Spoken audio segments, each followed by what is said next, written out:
आचार्य गुरुभ्यो नमः। सकल कलुषविध्वंसकं श्रीशां परिवर्तकं धर्म संबंधकं भवजीवना प्रतिबोधकारकं शास्त्रं श्री परम पूज्य पाद श्लोक वार्तकं अस्य मूल ग्रंथ कर्तारा श्री सर्वज्ञ देवा तत्वोत्तर ग्रंथ कर्तारा श्री गणधर देवा प्रतिगणधर देवा तेषां वचनानुसार माशाद श्रीमद् आचार्य प्रवर श्री परम पूज्य उमा स्वामी देवेन विरचितम् मंगलम भगवान वीरो मंगलम गौतमो गणी मंगलम कुंदकुंदाद्यो जैन धर्मोस्तु मंगलम सर्वमंगल मांगल्यम सर्व कल्याण कार्यक्रम प्रधानम सर्वधर्माणां जैनम जयतु शासनम कोटि शतम द्वादशैव कोट्यो लक्षाणि सेतत्रिणानि चैव पंचाशदष्टौ सहस्र संख्यमेतच्छुदं पंचपदं नमामि अरहंत भासेयत्थं गढ़हर देवी गंतियमे सम्ममे पड़मामि भत्त जुत्तो सुदनान महोवय में सिरसा इक्षाणि गंते सुधभत्ति काउसु कोतसालोचुम अंगो वंग पहिने पाहुड़िय परियमे सुत्त पड़मामि योग पुबुगे चूलिया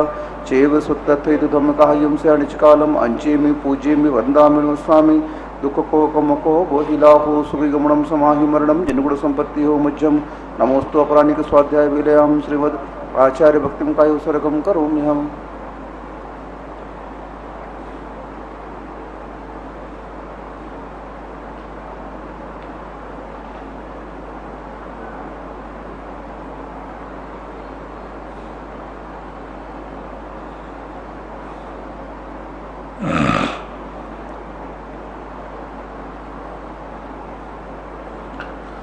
जलधिपार्गेभ्यः सपरमद विभावना पटुमतेभ्यः सुचरितपूर्णिभ्यो नमो गुरुभ्यो गुणगुरुभ्यः छत्तीस गुण समग्रे पंचभी आचार करण संदर्शे शिष्यानुकैशले धम्मायिले सदा वंदे गुरुभक्ति संजमेण तरंत संसार सायरम घोरम छिन्नन्ति अठिपम मम जन्मं मरणं न पावेन्ति ये नित्यमृतमंत्र होम निरता ध्यानाग्निहोत्राकुलः षट्कर्मा विरतास्तपोदन्दनः साधु क्रिया साधवः शीलप्रावरणा गुणप्रहरणा चन्द्रार्कते ज्योतिकाः मोक्षद्वारकपाटपाटनपटः प्रणन्तु मां साधवः गुरुवाः पान्तु नो नित्यं ज्ञानदर्शननायकाः चारित्राणो गम्भीरा मोक्षमार्गोपदेशकाः इच्छाई वन्दे भक्तिकौशोकोतशालुषं सम्मनान समदंसन समचरितानं पंचविहाचारणं आय्याणं आयादिस्नानपदेशयाणं उवच्छायाणं तिरेणमृपालयाणं शब्दश्रावणं शारचारणं अंचेमि वन्दामि स्वामी दुःखकोकमुखो गोहिलाहो सुगमनं समाहि मरणं जिनगुण संपत्तियो मज्जं मोक्षमार्गस्य नेतारं वेतारं कर्मभूभृतां ज्ञातारं विश्वतत्त्वानां वन्दे तद्गुणलब्धे। पंच परमेष्ठी भगवान की जय। आचार्य श्री गुरुवर कुंद कुंद महाराज की जय। आचार्य श्री गुरुवर विद्या सागर महाराज की जय। आचार्य उमा स्वामी जी महाराज की जय। परम पूज्य निर्यापक श्रवण मुनि श्री सुधा सागर जी महाराज की जय। उत्तम तप धर्म की जय।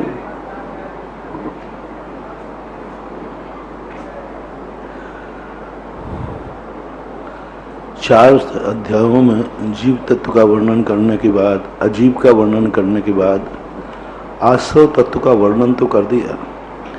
आश्रव की सारी परिभाषाएं बता दी, किन कारणों से किस प्रकार के आश्रव होते हैं। लेकिन फिर भी आश्रव से बचने के उपाय और आश्रव के कारण क्या है, क्योंकि वहाँ मात्र उन्होंने थोड़ा संक्षेप में आयु आदि का वर्णन करके और कर्मों के वर्णन को करके और सामान्य बता दिया। लेकिन अब वास्तविक रूप से उपाय, इससे इसका आश्रय से इसको बचने के उपाय क्या है, कैसे बचा जाए इनसे। क्योंकि आश्रय एक ऐसी चीज है, संबर अलग चीज है और आश्रय से बचना अलग चीज है। संबर में तो हम प्रयास करते हैं कि वह कर्म का जो आने वाला है उसको रोक लो, लेकिन आने वाला क्यों, आने वाला क्यों, क्यों आ रहा है, वो क्यों हमें रोकना पड़ रहा है। रोकना उसे पड़ता है जो आ रहा है। पहला विचार करना है कि वो आ ही क्यों रहा है। बहुत बड़ी बात है, कोई आ रहा है रोको उसको। अब विचार ये कर रहे हैं कि वो आ ही क्यों रहा है। आने का उसका कोई ना कोई पहले से कोई ना कोई गड़बड़ी है, आने वाले को रोकना बहुत कठिन है। सबसे बड़ा उपाय है कि उसको आना ही नहीं चाहिए, आने की स्थिति ही नहीं बनना चाहिए। तो आने की जो स्थिति बनती है उसके संबंध में 7वें अध्याय में विचार किया जा रहा है। 6ठे अध्याय में उन्होंने ये बता दिया कि ये कर्म इन परिणामों से आता है। अब वो परिणामों से तो आता है, व्यवहार हम परिज्ञत्वम नारक सतरियक जो है मनुष्य आयु त्रियंश आयु सब बता दिया, 8 कर्मों का बता दिया। लेकिन ये परिणाम हमारे में होते क्यों हैं? परिणामों के माध्यम से आता है और हमने कह दिया कि ये परिणाम मत करो, लेकिन परिणाम तो हो रहे। ऐसे परिणाम हमारे होवे ही नहीं कि किसी को आने का मन होवे। हम अपने यहाँ का वातावरण ऐसा बनाओ ना कि कोई यहाँ आने का मन ही नहीं करे। हम खुद ऐसे आकर्षण बना लेते हैं, हम खुद ऐसी व्यवस्थाएं बना लेते हैं कि हर व्यक्ति हमारे पास आने का प्रयास करता है। जो गलत लोग होते हैं वे अपने आप दूसरों को आकर्षित करने के उपक्रम कर लेते हैं, ऐसे ऐसे आइटम कर लेते हैं जिससे वो जीव अपने आप आएंगे। जो हिंसक जीव होते ना वो ऐसा करते हैं। जो मारने वाले जीव होते ना वो पिंजड़े में एक चूहा रख देंगे। अब पिंजड़े में चूहा रख देंगे तो जानवर जाएगा, उसको मार देंगे। ये पापी लोगों की तरीका है। पापी लोगों का तरीका है कि दूसरे को, अब वो शेर को अपने पास नहीं बुला पाएंगे लेकिन एक बकरी बांध देंगे पिंजड़े में। वो किसी को अपने पास नहीं बुला पाएंगे, सांप को अपने पास नहीं बुला पाएंगे, एक चूहा रख देंगे। अब वो सांप चूहे से आकर्षित है और हमने चूहा रख रखा है। जब जब कोई व्यक्ति किसी को आकर्षित करने की कोई सामग्री जुटा रहा है, समझ लेना बेईमान है, नियम से बेईमान। क्योंकि वो व्यक्ति मेरे पास क्यों आया? तुम मेरे पास हमें बुलाना, हम ऐसे बुला नहीं सकते, बुलाओगे तो उसमें मर्यादा नहीं। तो हमने ऐसी वस्तु देख ली कि विनोद को प्रिय क्या है। अब आपकी जो प्रिय वस्तु है वो हम उपक्रम रचेंगे, अब फिर वो अपने आप उसका परिणाम हो जाएगा। संगीत नहीं कह रहा हूं मैं तो, और कोई वस्तु आकर्षित, संगीत वगैरह तो भजन है, आकर्षित करना। संसारी व्यक्ति यही है। जितने भी अपन ने देखे सेल्समैन होते हैं, गंदे लोग होते हैं, वे अपने जीवन में एक ऐसी कलाएं सीख लेते हैं कि उन कलाओं के माध्यम से व्यक्ति को पता ही नहीं चलता कब होता है। वो सपेरा बीन बजाता है, सांप होश खो बैठता है, होश खो बैठता है। कुरंग भरने वाला हिरण बीन बजते ही रुक जाता है, वो समझ नहीं पाता कि मैं करूं क्या। तो इसी प्रकार जैनाचार्य कहते हैं 7वें अध्याय की रचना करने की कोई जरूरत नहीं थी, क्योंकि न इसमें आश्रव है न इसमें बंध है। पहले 4 अध्याय में जीव तत्व का वर्णन है, ठीक है। 5वें अध्याय में अजीव तत्व का वर्णन है, ठीक है। 6ठे अध्याय में आश्रव तत्व का वर्णन है, ठीक है। 8वें में बंध का वर्णन है, ठीक है। 8वें में बंध का वर्णन आ जाएगा। 9वें में निर्जरा और संबर का वर्णन आ जाएगा। 10वें मोक्ष ही। 7वें अध्याय में कौन सा वर्णन है? 7वां अध्याय में तो कोई वर्णन है नहीं, सारे आश्रव का वर्णन हो गया। संबर का 8वें आगे जाकर के है, इसमें है ही नहीं। 7वां अध्याय ना आज अपना 7वें है। 7वां अध्याय में संबर का वर्णन है। संबर का तो वर्णन अपन कर चुके कल, ये आश्रव का वर्णन कर चुके। संबर का आगे आ रहा है ये में 9वें में आश्रव निरुद्ध संबरा। 7वें अध्याय में न आश्रव का वर्णन है और न बंध का वर्णन है। आश्रव को जो करने वाले जो निमित्त हैं, रोकने का नहीं, संबर को बाद में कहेंगे, यदि आ ही गया है तो रोको। लेकिन इस 7वें अध्याय को जो मैंने चिंतन किया, मेरी दृष्टि में 7वें अध्याय को जब भी मैं कभी चिंतन करता हूं, पढ़ता हूं, तो मेरी दृष्टि में यह है कि 7वें अध्याय में उन उपक्रमों का वर्णन है जिससे कि वो राग द्वेष हो ही नहीं। हम अपने पास चारों तरफ कोई ऐसी वस्तु नहीं रखेंगे जिससे परद्रव्य मेरे से आकर्षित हो। यानी हम तेल क्यों लगाना पड़ा? तेल लगाने के बाद कुंदकुंद भगवान ने लिखा ना कि स्निग्ध लगाने के बाद फिर वो धूल में खेलेगा तो तेल चिपकेगा। तो तेल लगाने के लिए मना, तेल को नहीं कह रहा अभी कि आप तेल मत लगाओ। वो तेल लगाने की जरूरत क्यों पड़ी ये पूछ रहे हैं। तेल लगाने की तो मना करेगा जाकर के 9वां अध्याय, 8वां अध्याय जाकर के 9वां अध्याय।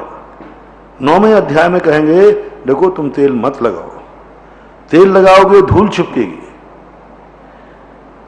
कई बार अपन ऐसा उपदेश सामने वाले को देते, ये मत करो, वो कहता मैं कैसे नहीं करूं, इसके बिना मेरा नहीं चलता।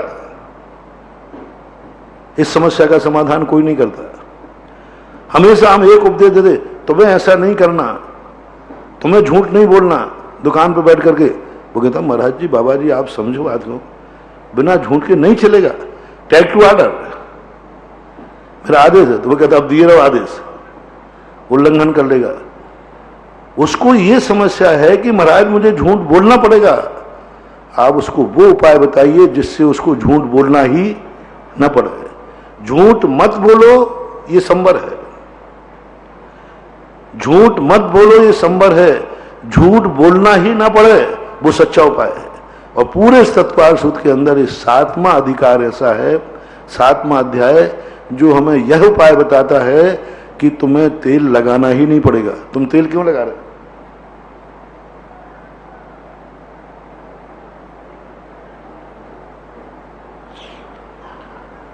तुम तेल क्यों लगा रहे हो? चमड़ी रूखी है, कोई दर्द है, कोई तकलीफ है, कोई कारण तो होगा अच्छी ब्यूटी लगने के लिए। और क्या क्या बता दो भाई, और क्या करना? हम लोग तो इसीलिए कभी लगाते कि तकलीफ होती है, ठीक हो जाते भाई, ऊपर का वातावरण का प्रभाव नहीं पड़ा। तुम लोग क्यों लगाते भाई? चलो कोई बात नहीं, कोई बात, जो है सही बोलो, झूठ बोलने की जरूरत नहीं। क्योंकि 7वां अध्याय कह रहा है आप जिस कारणों से तिल लगाते हो, मैं उसी कारण को खत्म करने का उपाय बताता हूं। न रहेगा बांस, न बजेगी बांस। तुम कारण पर प्रस्तुत करोगे, तुम तेल लगाने की मजबूरी क्या है? संबद्ध तत्व आगे जाके कहेगा तुम तेल मत लगाओ, लेकिन तुम नहीं मानोगे और मान भी नहीं रहे। अब 7वां अधिकार कहता है कि नहीं, इसको ऐसा करो, ये ऐसे नहीं मानेगा, इसकी मजबूरी है। इसको जिन जिन कारणों से तेल लगाना पड़ता है वे कारण खत्म कर दो। जिन जिन कारणों से इसको राग होता है वो खत्म करो। रोटी मत खाना तुम, वो कहता मर रहा हूं, भूख लग रही है, रोटी नहीं खाना। अब बताओ, भूख लगी है अपन को, और भूख लगी और फिर कहते कोई कहे तुम्हें रोटी नहीं खाना, तो चिड़चिड़ापन आएगा कि नहीं? महाराज कहते तो महावीर बहुत अच्छे थे, उन्होंने कहा कोई बात नहीं, मैं भूख लगने पर रोटी मना नहीं कराऊंगा, मैं तुम्हें एक ऐसा उपाय बताता हूं जिससे तुम्हें भूख ही न लगे। फिर तो मान जाऊंगा, फिर तो मान जाऊंगा कि मैं वही भूख ही नहीं लग रही, हमें प्यास ही नहीं लग रही। ये 7वां अधिकार बहुत प्रिय अधिकार है, जो हमें उन 7 तत्वों से भी ऊपर ले जा रहा है। आश्रव और बंध तत्व के बीच में रखा है इसको।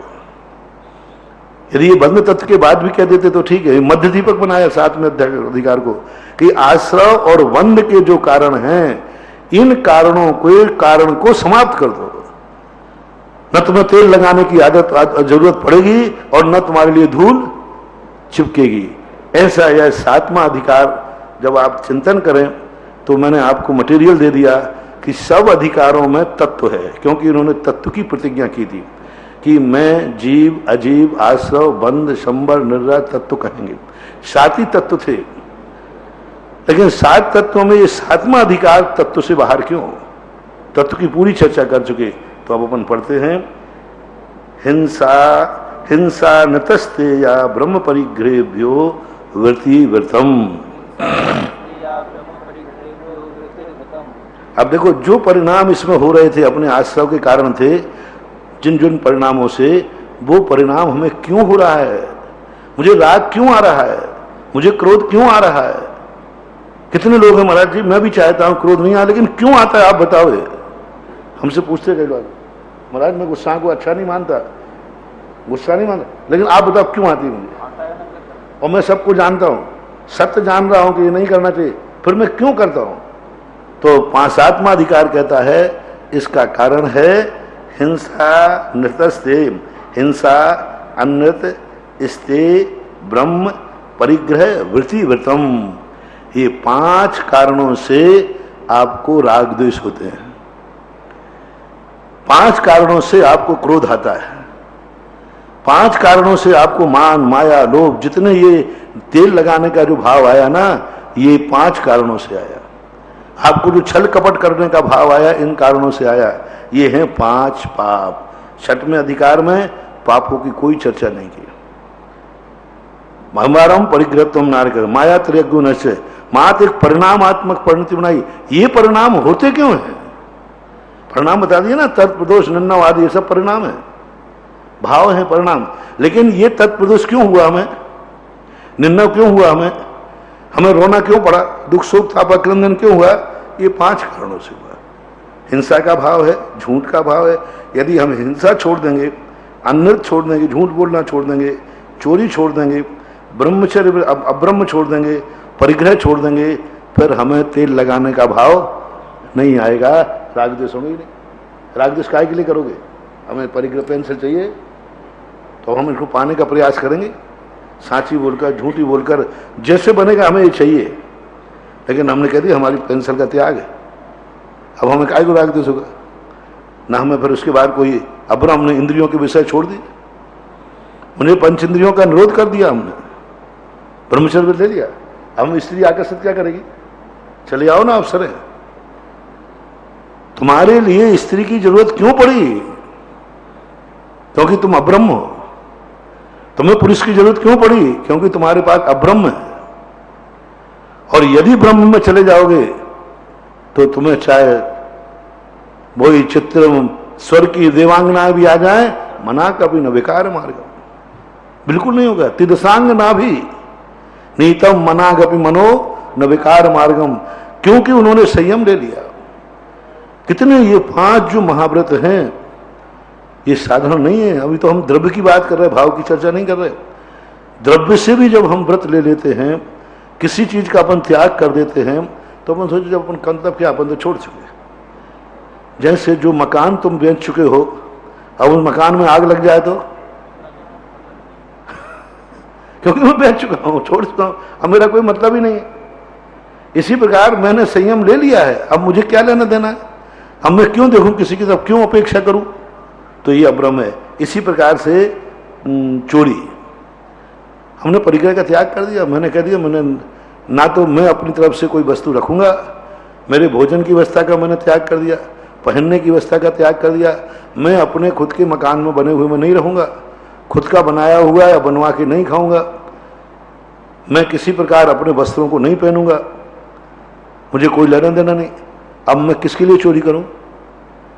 परिवार बाल बच्चे सब छोड़ दिए मैंने, सब परिवार छोड़ दिया, परिवार मैंने त्याग दिया, वस्त्र में पहनूंगा नहीं, मैं अपना बनाया हुआ खाऊंगा नहीं, मैं दवाई अपनी स्वयं करूंगा नहीं। जिन जिन कारणों से धन की जरूरत पड़ती है वे सारे कारण मैंने मिटा दिए। अब चोरी का भाव किस लिए करूं?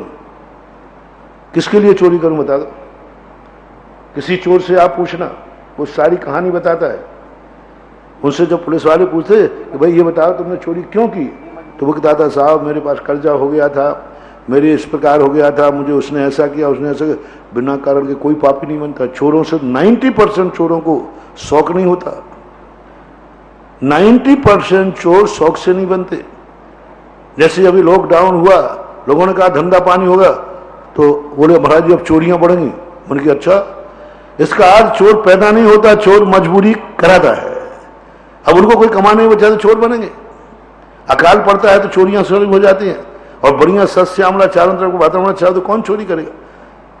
तो आचार्य कहते हैं तू अचौर्य व्रत ले लेगा तो फिर तुझे चोरी रूपी तेल लगाने का भाव नहीं आएगा और चोरी का पाप भी नहीं लगेगा।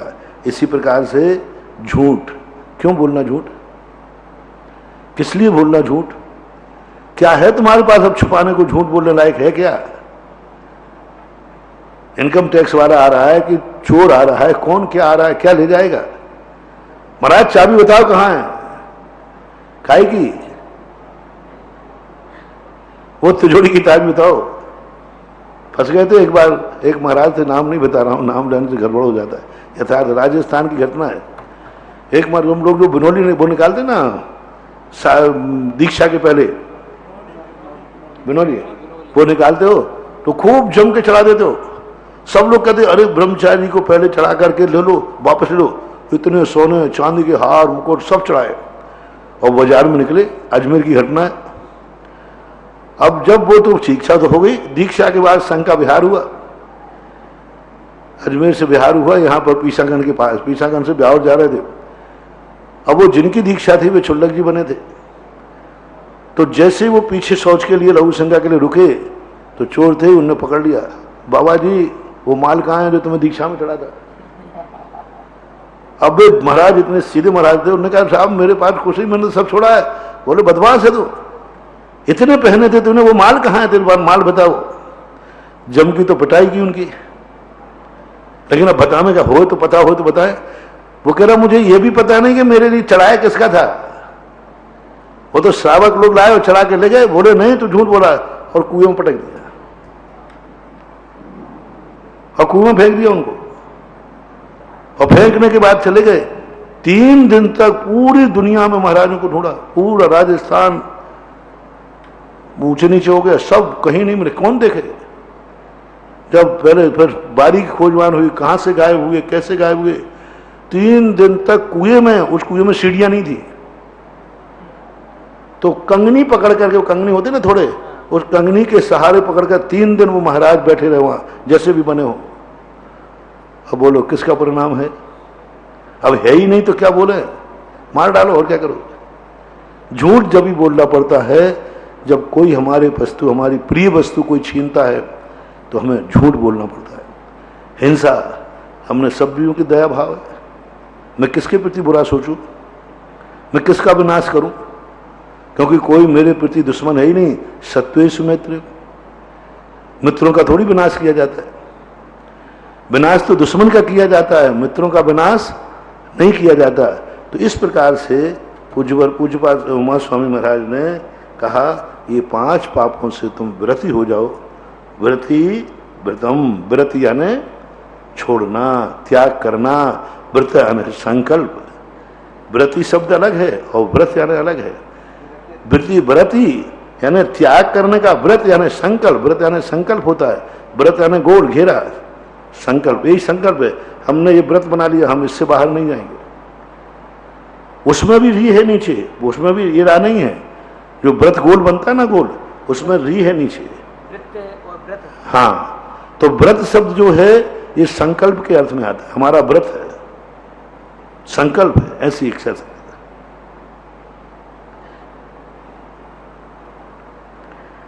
अब ये व्रत यदि हमसे पूरे नहीं बने, तो पूरा कार्य नहीं बने, तो क्या करना चाहिए?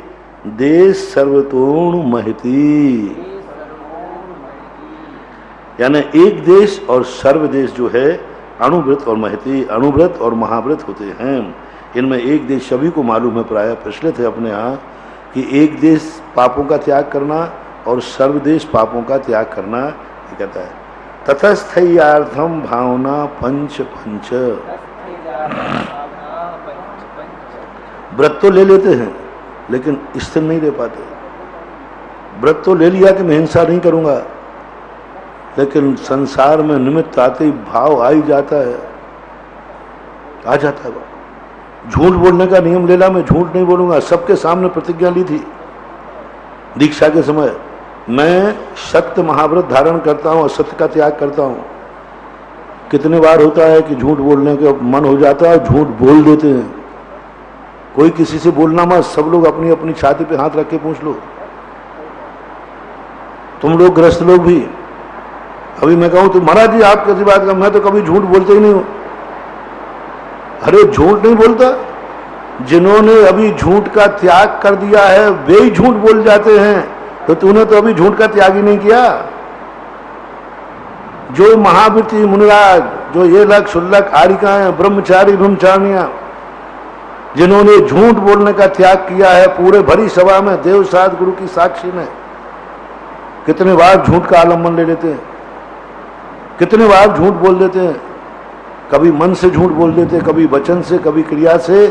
अब बोलो जिनका महाव्रत है, महाव्रत क्या कहलाता है, फिर भी झूठ बोलने में आ जाता है, बोल देते हैं बुद्धिपूर्वक अबुद्धिपूर्वक। अबुद्धिपूर्वक की तो हम गिनती कर ही नहीं रहे, कोई बात नहीं। अबुद्धिपूर्वक तो वो बुद्धिपूर्वक झूठ बोलने के बाद आता है।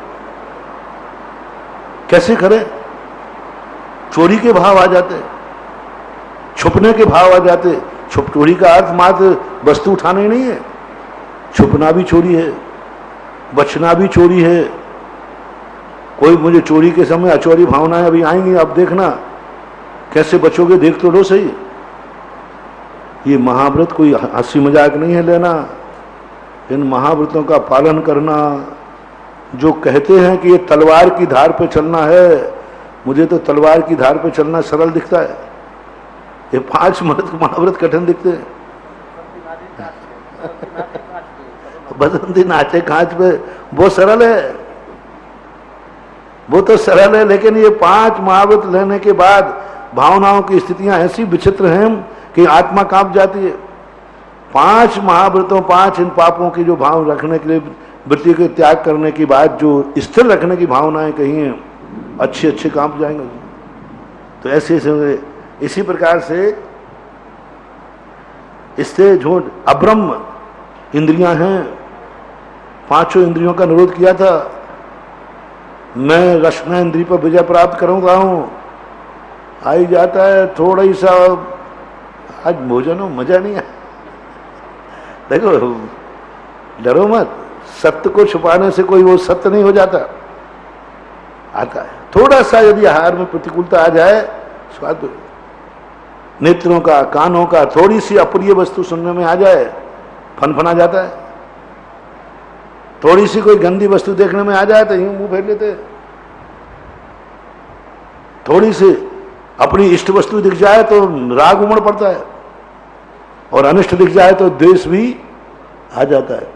तो ये सब बातों के लिए इन 5 महाव्रतों की भावना स्थिर रखने के लिए क्यों कही? क्या जरूरत थी? आपने व्रत कह दिया, व्रत के पालन कह दिए, बस खत्म हो गई। अतिचार बता दिए, ऐसा बता दिए? नहीं, भावना उसी के लिए की जाती है जिस पर टिकना कठिन है। कोई व्यक्ति बाहर गया है, किसके लिए अपन भावना भाते कि इसकी यात्रा सकुशल हो? जिस यात्रा में खतरा है उसके लिए, कि जिसमें खतरा नहीं है उसके लिए? किसी की यात्रा खतरनाक है तभी तो भावना भाना का, अरे भैया आप लोग भावना भाना, क्योंकि मेरी यात्रा बहुत खतरनाक है, बॉर्डर पर जा रहे हैं। जहां जहां खतरा होता है वहीं वहीं भावनाएं भाई जाती हैं। हम ही खुद, जैसे कोई भैया वगैरह आके कहते हैं महाराज जी इसके नाम लेना है, तो मैंने भैया नाम तो ले रहा, महाराज विशेष ये खतरे में है। डॉक्टर ने कहा आईसीयू, क्या बोलते हैं, आईसीयू में है, खतरे में है। तो मैं भी डर जाता हूं, मैं भी उसका नाम 3 बार लेता हूं, और जब नाम लेता हूं तो भगवान से कहता भगवान खतरे में है। और बाकी मैं सब बोल ही रहा हूं। यदि तुम नहीं बोलोगे अलग से तो क्या नाम नहीं बोलूंगा मैं? नाम तो जिनके तुमने कागज में लगे मैं बोलूंगा, लेकिन भाव आ जाता है, और आता भी है, ऐसी बात नहीं। यदि ये पता चल जाए कि ये व्यक्ति सीरियस है, उसका नाम आते ही परिणामों में अलग ढंग की भावना आएगी। और जनरल सबके अपन पढ़ते ही तो पढ़ ही लेते हैं, क्योंकि वो खतरे में है। इसी प्रकार पूज्यवर उमा स्वामी महाराज कहते हैं ये 5 महाव्रत पालना बहुत खतरा है, इसलिए इनमें स्थिर रहने के लिए भावनाएं उन्होंने रख दी। 5 भावनाएं, बांग मनोगुप्तिर गुप्तिरिया, मान मनोगुप्तिरिया, दान निक्षेपण समित्या, लोकित पान भोजनानि 5।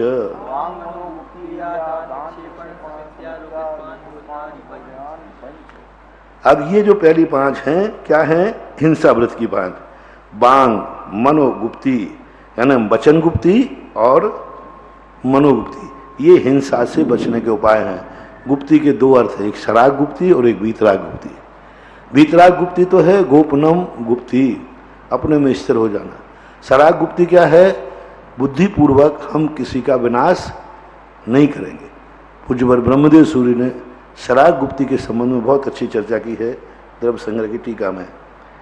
तो वचन, अपने वचन संभाल के बोलना, हित मित प्रिय वचन, हितकारी वचन। हितकारी वचन अहिंसक कहलाते। कठोर वचन से मतलब नहीं है, माँ बच्चे को डांट देती है लेकिन वो हिंसा में नहीं आएंगे। बच्चा दुखी हो जाता है लेकिन माँ का भाव क्या है? सुधारना, इसलिए वो हिंसा में नहीं आए। गुरु शिष्य को डांट देते, बहुत जोर से डांट देते, शिष्य को बुरा भी लगता है।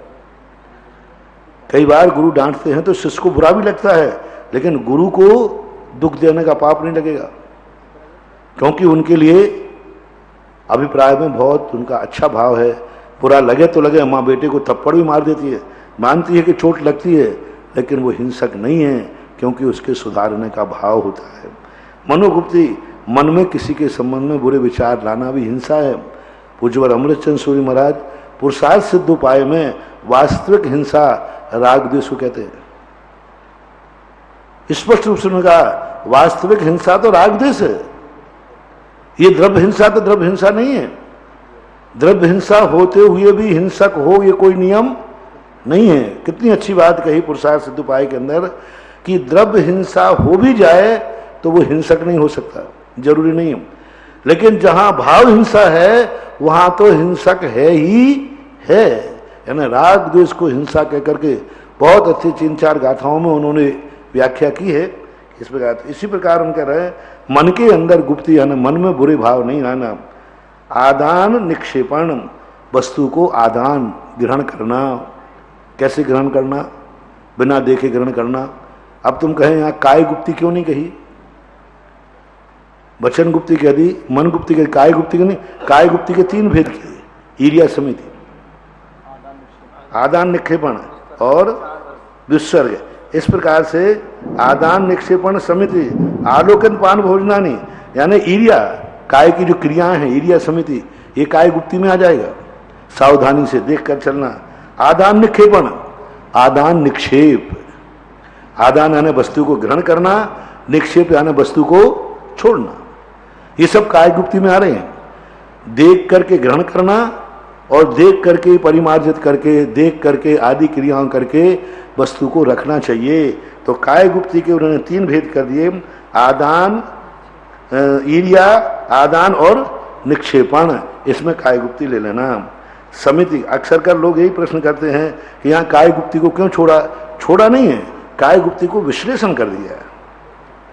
समिति, आलोकन पान भोजनानी, देखो आलोकित पान भोजनानी, जो रात्रि भोजन कर रहे हैं वे नियम से मांसाहारी हैं। जैन दर्शन में जैनियों के लिए विशेष रूप से, दूसरे मतों के लिए तो हम क्या कहें, जैन धर्म को मानने वाले रात्रि भोजन करते हैं, हिंसक हैं, हत्यारे हैं, नियम से वो मांस का दोष कर रहे हैं। जीवों की हिंसा है उसमें, रात्रि भोजन करने वालों के लिए आलोकित पान भोजना नहीं। कई लोग कुतर्क करते हैं कि महाराज पहले रात्रि भोजन इसलिए त्याग किया जाता था कि वो लालटेन होती थी, डिब्बी छोटी सी होती थी, उनमें कीड़े आते थे, इसलिए हो जाते। अब तो इतना हेलोजन था, बिल्कुल ऐसे कमरा झकझक करे नहीं। हमारे यहाँ अंधेरे और उजेले से कोई मतलब ही नहीं है। अंधेरे उजेले से मतलब नहीं है, आलोकित यानी सूर्य के प्रकाश में। इसका अंतर, दोनों प्रकाशों में कितना अंतर है आप चतुर्मास में देख लीजिए। जैसे हेलोजन जलते हैं कितने जीव आ जाते हैं, लेकिन सूर्य निकलते जीव नहीं आते। रात में मच्छर काटते, दिन में नहीं काटते, उसी कमरे में। कमरा वही है, स्थान वही है, दिन में मच्छर नहीं काटते उसी कमरे में, और रात में काटते, यानी रात में जीव आ जाते। और इस उजेले में तो सबसे ज्यादा, अंधेरे में खाने में उतने जीवों की हिंसा नहीं है जितना कि लाइट में, जो लाइट है कृत्रिम, इसमें खाने में हिंसा है।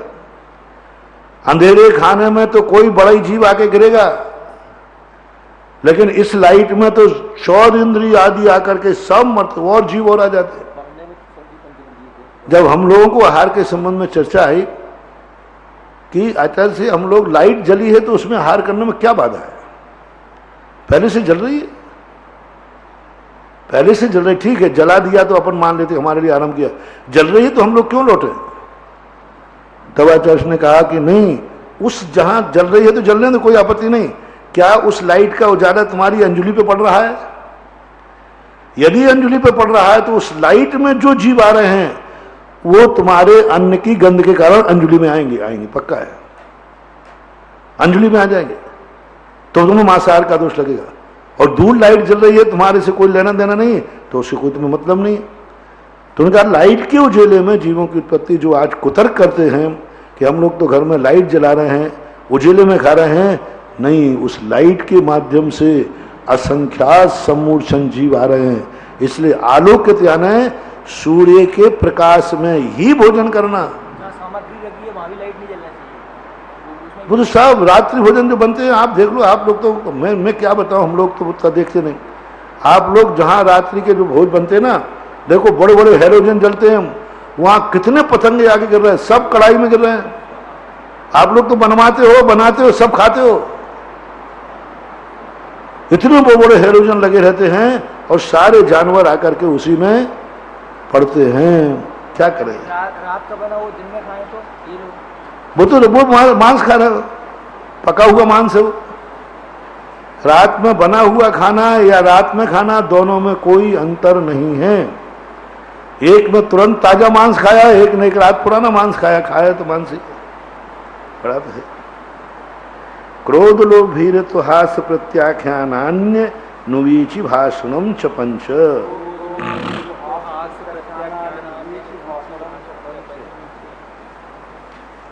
दूसरा जो अन्यथ है, यानी झूठ बोलने वाला जो सत्यव्रत है, यानी झूठ का परिहार करने वाला जो सत्यव्रत है। सत्यव्रत कब टूटता है? क्रोध में, गुस्से में जब व्यक्ति होता है तब कहते अरे भाई है तुम मुनिराज हो, वृत्ति हो, हाँ हूं मुझे मालूम है सब, बोला झूठ, बोलो क्या करना है। क्रोध में आ गए। जब व्यक्ति क्रोध में होता है तो झूठ बोलने में आता है। और दूसरा कब बोलता है? लोभ में। ये दो कारण इन्होंने झूठ बोलने, मान और माया को झूठ बोलने में क्यों नहीं लिया, ये विचार नहीं है। क्रोध और लोभ, तो मेरी दृष्टि से ये है, क्रोध में व्यक्ति अपने आप को खो देता है और लोभ के कारण से व्यक्ति मायाचारी करता है, और लोभ के कारण से व्यक्ति मान भाव, साय भाव आता है, अहंकार भाव आता है। तो इसलिए शायद लोभ में गर्भित किया हो, लेकिन फिर भी एक विचारणीय प्रश्न है कि मान और माया को इन्होंने गौण कर दिया। मायाचारी में तो झूठ बोलते ही है, लेकिन उसको नहीं लिया। भीरित तो भय के कारण लोभ बोलता है, यदि मैं सही बोल दूंगा तो मेरी पोल पट्टी खुल जाएगी, सही बोल दूंगा तो मैं इनकी नजरों में गिर जाऊंगा, सही बोल दूंगा तो मैं लुट जाऊंगा, ऐसे आदि आदि सारी चीजें भय के कारण से। हास्य, हंसी मजाक में व्यक्ति झूठ बोलता है। 1 अप्रैल, मैंने तो अप्रैल फूल बनाया था, बाद में बोलते बोलते कहते तो अरे मैंने तो हंसी की थी, हंसी हंसी में कहा था। लेकिन इससे सिद्ध है कि हंसी ठट्टा करना भी सत्यव्रत का अतिचार है। किसी से हंसी मजाक में भी झूठ बोलना, वो भी झूठ के अंतर्गत आएगा। तो इनका प्रत्याख्यान करना, कि इनका क्रोध का, लोभ का, भीरत्व का और हास्य का, इनका प्रत्याख्यान करना, क्रोध नहीं करना, लोभ नहीं करना, भय नहीं करना, हंसी मजाक ज्यादा नहीं करना, प्रत्याख्यान अनुवीची भाषण। बहुत अच्छा शब्द दिया। अनुवीची कहलाता है आगम के अनुकूल वचन बोलना, सभ्यता के अनुकूल वचन बोलना, द्रव्य क्षेत्र काल की मर्यादा के अनुसार होना। कहाँ क्या बोलना, अनुवीची शब्द बोलते हैं। अनु बहुत अच्छा शब्द है। जहां जैसा बोलने की जरूरत है, जहां जिस प्रकार की भाषा बोलना चाहिए, किससे कैसा बोलना चाहिए, कहाँ कैसा बोलना चाहिए, उन अनुवीची भाषा। मोक्ष मार्ग का प्रसंग होने से अपन कहेंगे आगम के अनुकूल वचन बोलना चाहिए। सामान्य संसार की दृष्टि से बड़े आए तो बड़ों से कैसा बोलना, छोटों से कैसा बोलना, दुकान पे कैसा बोलना। तो सब प्रकार के अनुवीची भाषण करना, ये 5 है। शून्यागार, विमोचितावास, परोपरोधाकरण, वैक्ष शुद्धि, सधर्म, विषमवादा 5। शून्यागार, विमोचितावास, परोपरोधाकरण, वैक्ष शुद्धि, सधर्म, विषमवादा 5। देख लिए। अब अचौर्य व्रत देखिए। अब अचौर्य व्रत से बचो। हम तो अपन लोग तो कह देते हैं हमको चोरी थोड़ी, डाका थोड़ी डालना है। देख लिए अचौर्य व्रत कहाँ खंडित हो जाता है और अचौर्य व्रत की कहाँ रक्षा होती है। शून्यागार, शून्यागार वो कहलाते हैं जहां पर कोई नहीं बसता है, किसी के निमित्त से नहीं बनाया गया है, प्रकृति प्रदत्त स्थान को शून्यागार कहते हैं। गुफाएं हैं, कंदर हैं, जो किसी ने बनाई नहीं है, नेचुरल प्रकृति के द्वारा बनी हुई हैं। इन स्थानों को शून्यागार स्थान कर ले। शून्य ने किसी पर्पस से नहीं बनाई गई हैं, आवास के लिए नहीं बनाई गई हैं, साधु का भी ध्यान करके नहीं बनाई गई हैं, अपने आप बने, उसको शून्यागार बोलते हैं। विमोचित वास, आवास, जो घर किसी ने छोड़ दिए हैं, जैसे जंगलों में आदि में जाओ तो जो काम वाले आदिवासी आदि हैं वे झोपड़ियां छोड़ के चले जाते हैं, रेलवे स्टेशनों के किनारे किनारे, रेलवे किनारे कई बार शून्यागार मिलते हैं। विमोचित वास है, लोग छोड़ के वहां से चले गए। अभी यहाँ कार्य चल रहा था रोड बनने का, तो सैकड़ों झोपड़ियां बन गई थी, अब भी चले गए वहां से। वो झोपड़ियां हैं, उन झोपड़ियों में रुक सकते हैं। रुकने से हमारा आचौर्य व्रत, विमोचित वास, परोधाकरण, दूसरे को उठा करके बैठना, पर उपरोध, पर को रोक करके बैठना, यहां मत बैठना, यहां मैं बैठूंगा, दूसरे को रोक करके बैठना, ये चोरी का दोष है। उपरोधकरण यानी दूसरे को रोकना नहीं, ऐसा अर्थ। भैक्ष शुद्धि, अब देख रहे जो आहार की मैंने कहा था ना, आहार में भैक्ष शुद्धि, भैक्ष में भिक्षाचर्या में तुमने थोड़ा दोष लगाया, चोरी का दोष है। अब भिक्षा में शुद्धि का अभाव में चोरी कैसे? क्यों? इसलिए चोरी है, तुमने भाव किया मुझे ये चीज मिलना चाहिए, तो वो चीज तुम्हारी है कि पर की है? तुमने भाव क्यों किया? पर की वस्तु को लेने का तुम्हारा जो भाव आया है, वो दे रहा है तब बात अलग है। तुमने पहले से करो, तुम्हारा खुद है नहीं। इसलिए भिक्षा की शुद्धि भी आचौर्य व्रत को पालन करने में सहयोग देती है। इसलिए साधर्मी विषमवादा पंच, हाँ, अपने साधर्मी से वाद करना, फाइटिंग, एक का जवाब एक। वो मेरे से कुछ कहे तो सही, मैं 10 तैयार करके रखा, एक का जब ईंट का जवाब पत्थर से दूंगा, मेरे पास सब है, मैंने पूरी प्लानिंग से बना लिया। यदि उसने मेरे से ये कहा तो मैं निपटा दूंगा उसको, बिल्कुल निपटा दूंगा, यूं मैंने भी प्लानिंग बना के रखी है। साधर्मी विसंवादा पंच, साधर्मी से ज्यादा विसंवाद नहीं करना, चुप हो जाओ। स्वाध्याय कर रहे हैं, डिस्कशन चल रहा है, ज्यादा वाद मत करो, ना समझाने में वाद करो और ना समझने में वाद करो। समझाने में भी ज्यादा वाद, ज्यादा क्यों तुम तत्ववादी बन रहे हो? मैं तुम्हें समझाऊं, एक बार बोल दिया, 2 बार बोल दिया, नहीं समझा, मौन हो जाओ, आगे बढ़ो। नहीं मैं इनको समझा के रहूं, क्यों नहीं मान रहा है? मैं भी कोई कम नहीं हूं। नहीं, समझने वाला भी कह रहा है मैं समझ के रहूंगा, नहीं। विसंवाद बढ़ जाए तो ना तो समझाना है और ना समझना है। नहीं समझाना, नहीं समझना फिर भी धर्म है, लेकिन समझाने में यदि विसंवाद हो जाता है, कभी भूल करके साधर्मियों से विसंवाद मत करना। जैसे ही साधर्मी की बात आए, मौन हो जाओ, विसंवाद नहीं करूंगा। दुनिया से विसंवाद करते हो, विधर्मियों से विसंवाद करने में दोष नहीं है, क्योंकि समंतभद्र महाराज ने विधर्मियों को किया विसंवाद, चला करके जाके करते थे। विधर्मियों से विसंवाद कर सकते, कोई आपत्ति नहीं। वो नहीं बोल रहा है, अरे चुप क्यों बेटा, बोल भाई, उकसाओ, जैसे योद्धाओं को उकसाते ना, ऐसे समंतभद्र महाराज उकसाते थे, भाई बुलाओ कोई हो तुम्हारे यहाँ कोई विरोधा। हाँ, प्रथम पाटुर पुत्र मध्या भेरी मया ताड़िता, मैंने ये किया, मैं तुम्हारे यहाँ कोई सूरमा हो तो आए बात युद्ध लड़ने के लिए। तो विधर्मियों से वाद करने में, विवाद करने में चोरी का दोष नहीं आता, लेकिन साधर्मी से नहीं करना। साधर्मी से फाइटिंग करना है, तुम्हारे में ताकत तो मेरे से वाद करो, नहीं, साधर्मी है। साधर्मी को ना नीचा दिखाओ ना ऊंचा दिखाओ, मां डिस्कशन करो, चर्चा करो, तत्व चर्चा करो, समझ में आए तो ठीक, नहीं आए तो ठीक। नहीं तो चोरी आचौर्य व्रत में दोष लगेगा। देखो कहां ले गए, साधर्मी से विसंवाद कर रहा है और दोष चोरी में लग रहा है। साधर्मी में संवाद नहीं कर रहा है, ऐसा भाव आ गया तो आचौर्य व्रत समझ गया। ऐसा स्त्री राग कथा श्रवण तन मनोहरांग निरीक्षण पूर्वता अनुस्मरण वे श्रेष्ठ रस्व शरीर संस्कार त्याग पंच।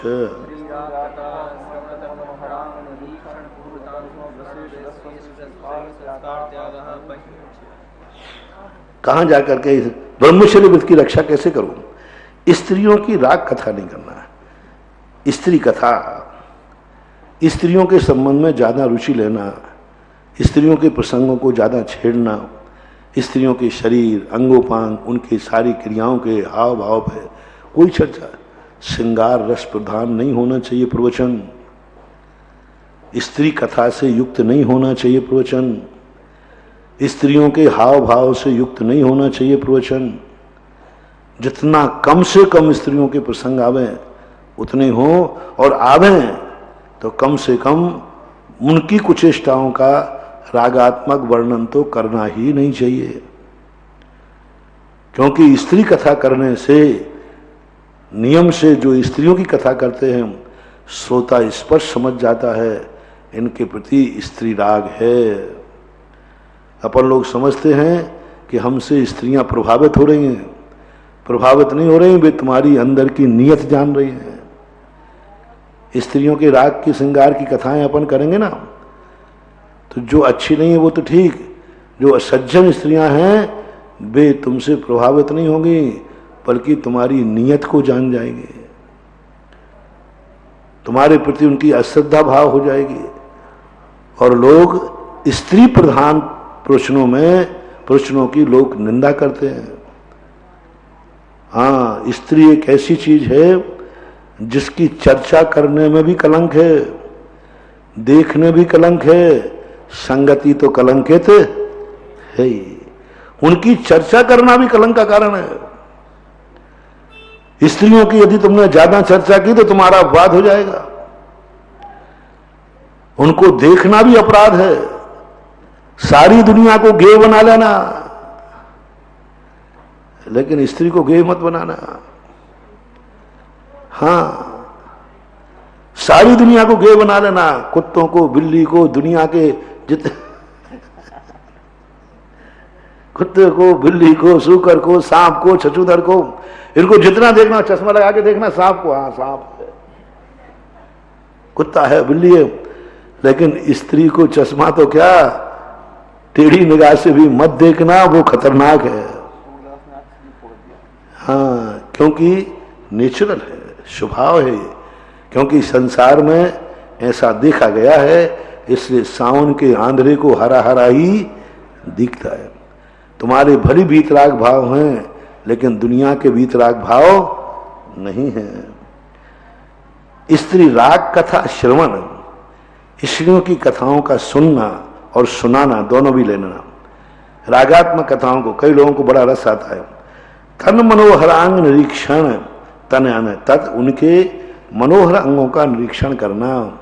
जो अंग काम के स्थान होते हैं, जो विकार पैदा करने वाले होते हैं, इन अंगों की तरफ दृष्टि नहीं उठाना चाहिए। पूर्वतानुस्मरण, पूर्व में यदि ग्रस्त अवस्था से आया है, गृहस्थी से बस के आया है, पहले उसने शादी विवाह किया है अथवा व्यसन किए हैं, तो उनके पूर्वतों का स्मरण नहीं आना चाहिए। अब तुम त्यागी वृत्ति बन गए हो, पूर्व के बातों को याद करना, स्मरण में आना, ये ब्रह्मचर्य व्रत का दोष है। ऐसा वृश्रेष्ठ, वृष और इष्ट दो चीजें लिखेंगे, इन दोनों को इकट्ठा करना। गरिष्ठ है और इष्ट है, दोनों देखना। कई लोगों को वृष गरिष्ठ इष्ट नहीं होता, किसी लोगों को गरिष्ठ इष्ट नहीं होता, और कई लोगों को इष्ट गरिष्ठ नहीं होता। तो वृष है और इष्ट है, इन रसों का त्याग करना चाहिए, क्योंकि वृष और इष्ट रस मिल जाने से उन्माद आता है, मन में विकार आता है, इंद्रियों में विकार आता है। इसलिए वृष और इष्ट रस का त्याग। स्वशरीर संस्कार त्यागा पंच, अपने शरीर का श्रृंगार करना, अपने शरीर को स्मार्ट बनाना। ब्रह्मचारियों के लिए अपने शरीर के लिए श्रृंगार नहीं करना चाहिए। यदि श्रृंगार कर रहा है, कहीं ना कहीं से उसका ब्रह्मचर्य व्रत दूषित है, कहीं ना कहीं वो किसी को आकर्षित करना चाह रहा है। इस प्रकार से मनोज्ञा मनोज्ञेन्द्रिय विषय राग द्वेष वर्जनानि पंच,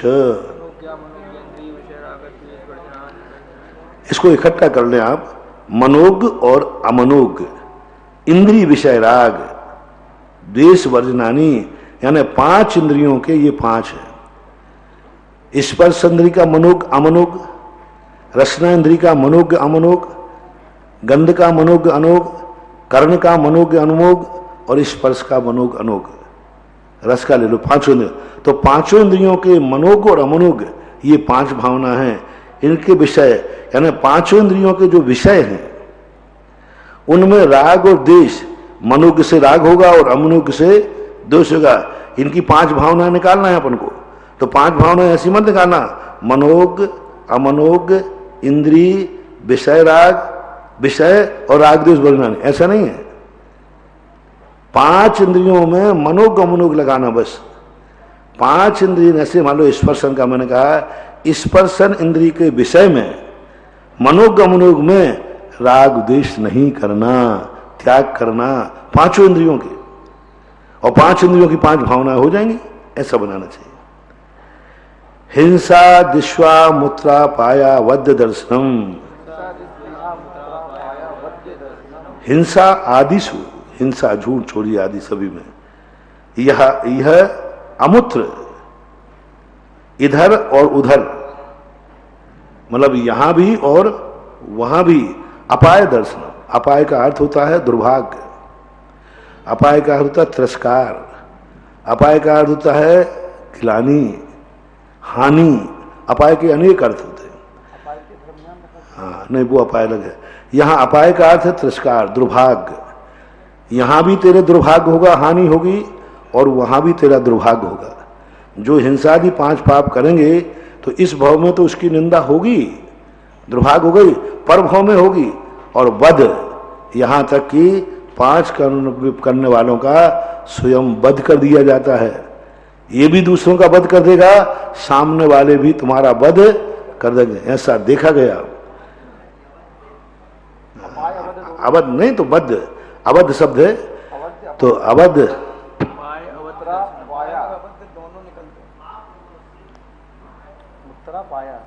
अवध दर्शनम। हाँ ठीक है ना। हाँ पाप देखा जाता है, विशेष रूप से पाप रूप देखा जाता है। तिरस्कार, निंदा, दुर्भाग्य आदि सारे इस भाव में और अनुभव में दोनों देखे जाते हैं। यहां तक कि सामने वाला तुम्हारा मर्डर भी कर दे, मार भी दे, फांसी हो जाए, जेल में डाल दे, सब कुछ हो सकता है। दुख में वाह, ये दुख के कारण नहीं है, दुख ही हैं, अथवा ये दुख ही हैं।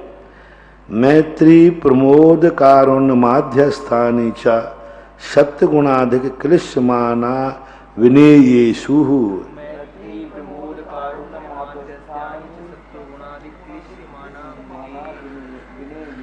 मैत्री भाव, प्रमोद भाव और कारुण्य भाव और माध्यस्थ भाव, ये 4 भाव हमारे लिए करने के लिए कहा गया है।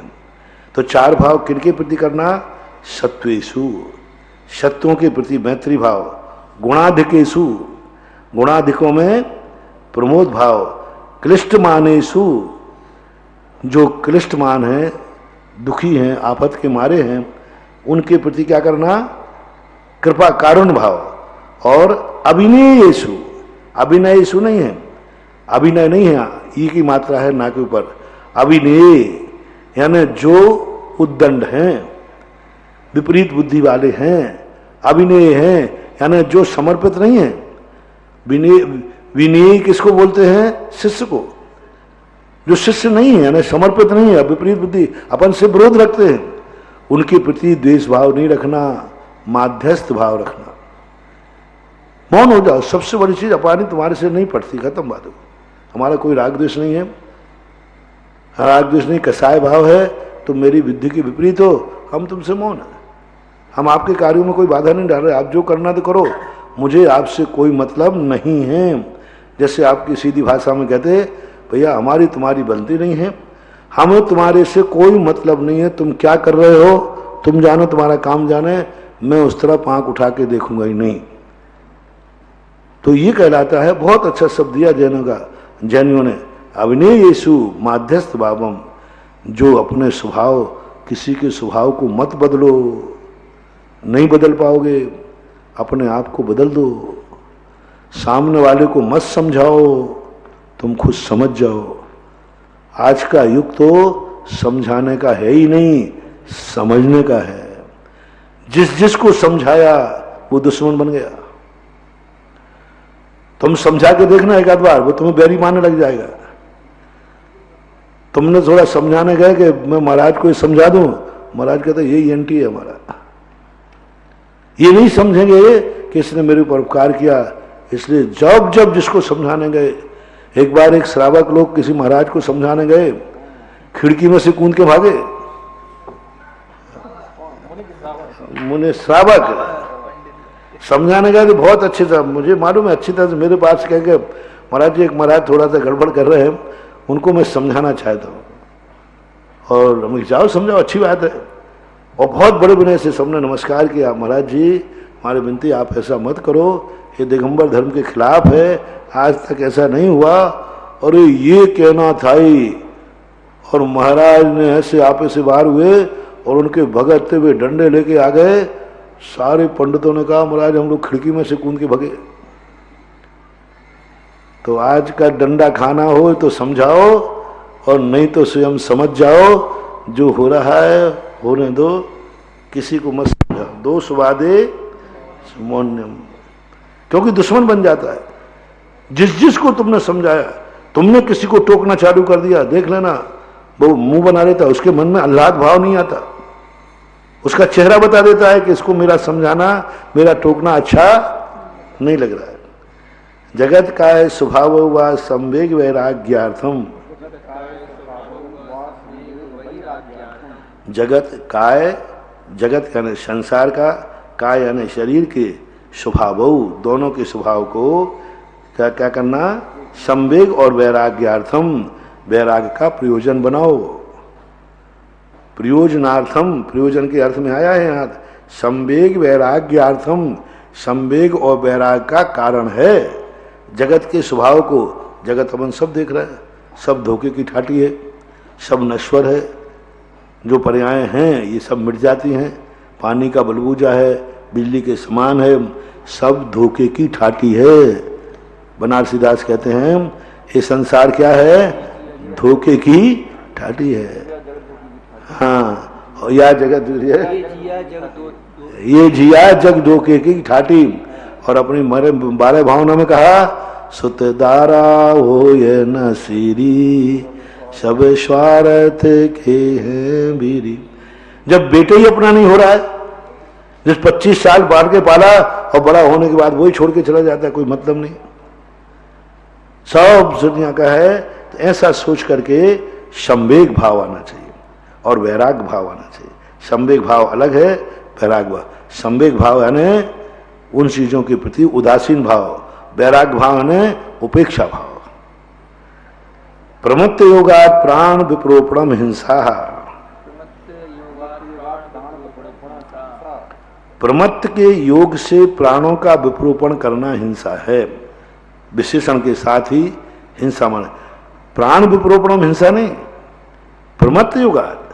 अब प्रमत्त का अर्थ क्या, अबुद्धिपूर्वक ले नहीं, प्रमत्त का अर्थ अबुद्धिपूर्वक ही नहीं लेना, अबुद्धिपूर्वक बिना देखे और वो, लेकिन देखते हुए भी प्रमाद हो सकता है। कोई व्यक्ति मर्डर करता है तो बुद्धिपूर्वक के अबुद्धिपूर्वक, प्री प्लानिंग से कि प्लानिंग से। हाँ, तो लोग कहते प्रमाद का अर्थ, हाँ महाराज हमसे कोई प्रमाद से, भूल से, चूक से, धोखे से कोई हो गई गलती तो क्षमा करियो। जिससे बुद्धिपूर्वक गलती हुई उससे तो क्षमा मांग नहीं रहे। महाराज जी, मैंने कहा भैया मेरे से कोई अपनी झगड़े नहीं हुआ, मेरे पास कोई आता, महाराज जी क्षमा वाणी में आते आप लोग, महाराज जी घनी खम्मा क्षमा, मैंने कहा भैया अभी नहीं करूंगा, पहले तो ये बता, तेरा क्षमा मांगना बता रहा है कि मेरा तेरा झगड़ा हुआ है, तो पहले झगड़ा कब हुआ पहले ये बताओ। अरे महाराज कभी धोखे मौके में हुआ हो तो, अरे भाई ये धोखे मौके की बात छोड़ो, पहले जिससे बुद्धिपूर्वक झगड़ा हुआ उसको तो निपटाओ, वहां तो नहीं जाऊंगा मैं।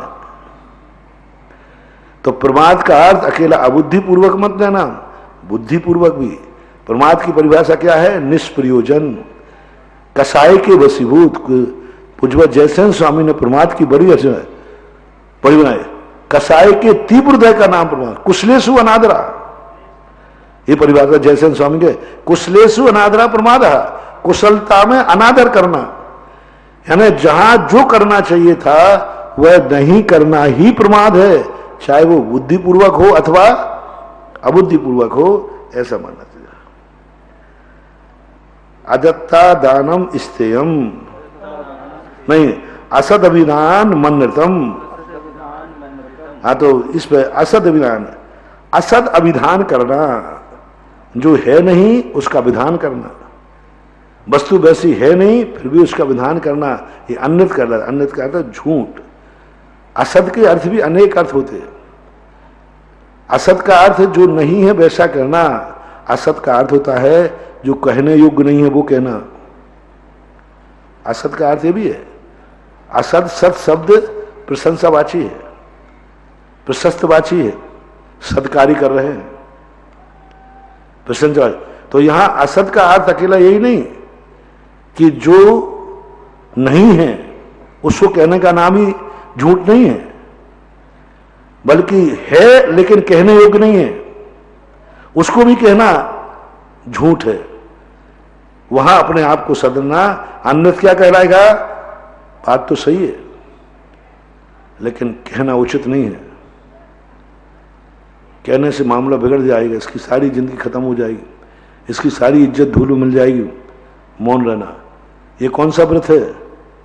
सत्य व्रत है। देखना कितनी बड़ी बात जैनाचार्यों के है। असद अभिधान का अर्थ ये निकालते हैं लोग कि असद अभिधान जो जैसा है वैसा ही कहना चाहिए, वैसा ही कहना चाहिए। नहीं, कई बार जो जैसा है वैसा नहीं कहना। सत्यमपि विपदे, सत्य भी है और स्वयं पर और दूसरे पर विपदा आ सकती है, दोनों का लेना। यदि सत्य बोलूंगा तो मेरे ऊपर विपदा आ जाएगी, असत्य बोलूंगा तो उसके ऊपर विपदा आ जाएगी। दोनों विपदाओं को टालना, क्योंकि दोनों में कोई हिंसा हो जाए। मैं तो सत्यवादी हूं, जैसे पंडित टोडरमल जी चूक है वहां। दूसरे शब्द भी कर सकते। राजा बहुत प्रिय था, राजा बहुत चाहता था टोडरमल जी। उन्होंने कहा कि आप सत्य की प्रशंसा करो, सत्य की परिभाषा दो, असत्य क्या है इसके नाम लेके मत बोलो। पंडित जी कहा नहीं मैं तो बोलूंगा। हाथी से कुचल के मारना पड़ा। ये समझदारी नहीं थी, ये विवेक नहीं था। मैं मानता हूं कि सत्यवान डरता नहीं है, लेकिन वहां सत्यवान की बात होना चाहिए जहां धर्म का लोप कराया जा रहा हो, जहां यह कहा जा रहा हो कि जैन धर्म मिथ्या है, लिखो इसमें। जहां यह कहा जा रहा है नमोकार मंत्र पर लात रखो, तो फिर तो मर जाना लेकिन लात मत रखना। जहां यह कहा जा रहा है कि नमोकार मंत्र को सिर पर रखो लेकिन दूसरे के मंत्र पर लात मत रखो, कहां कह रहे, कहां बुरा कह रहे? यह कहा जाए कि तुम बोलो भारत मुर्दाबाद तो मत बोलना, लेकिन वो सामने वाला कह रहा है कि तुम भारत जिंदाबाद बोलो लेकिन साथ में बोलो पाकिस्तान जिंदाबाद। अब दो देखना बात है।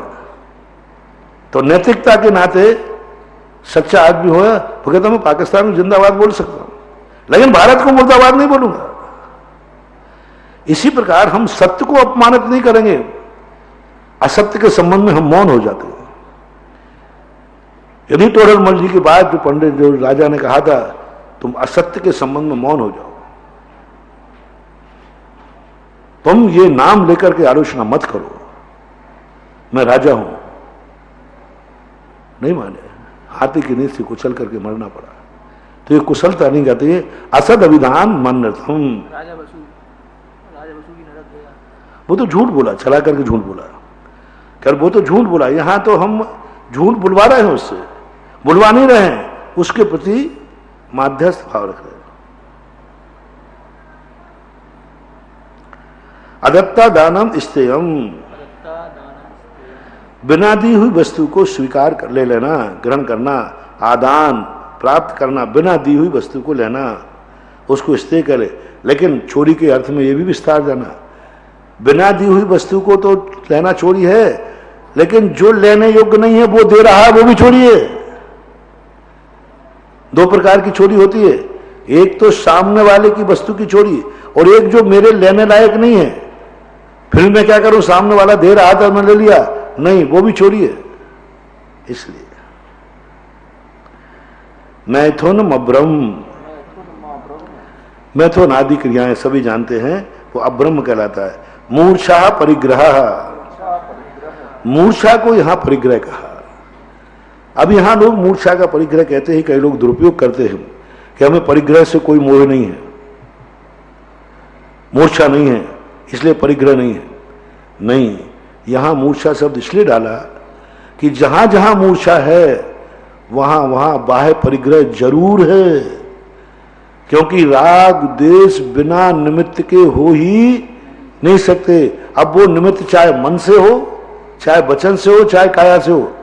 मूर्छा है तो द्रव्य आएगी, लेकिन द्रव्य परिग्रह है वहां मूर्छा हो ऐसा कोई नियम नहीं है। जैसे चेलोपसृष्ट मुनि लो, मुनि के ऊपर किसी ने कपड़ा डाल दिया, ध्यान में बैठे थे, वो परिग्रह की कोटि में नहीं आएगा।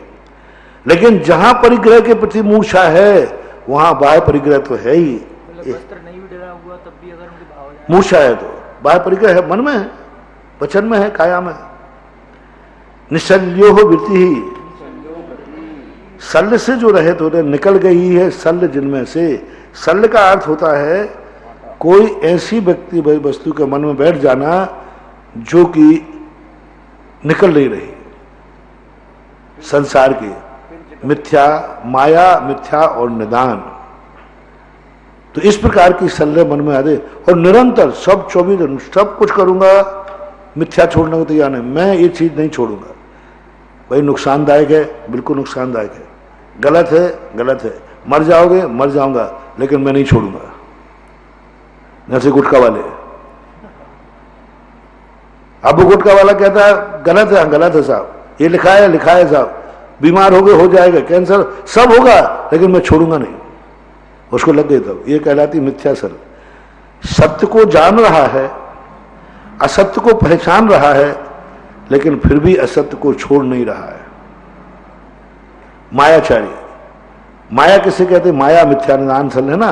तो माया हमेशा 24 घंटे मायाचारी, उठ रहा है, बैठ रहा है, खा रहा है, सो रहा है, मंदिर में है, पूजा में, सब में उसकी वो मायाचारी चलती रहती है।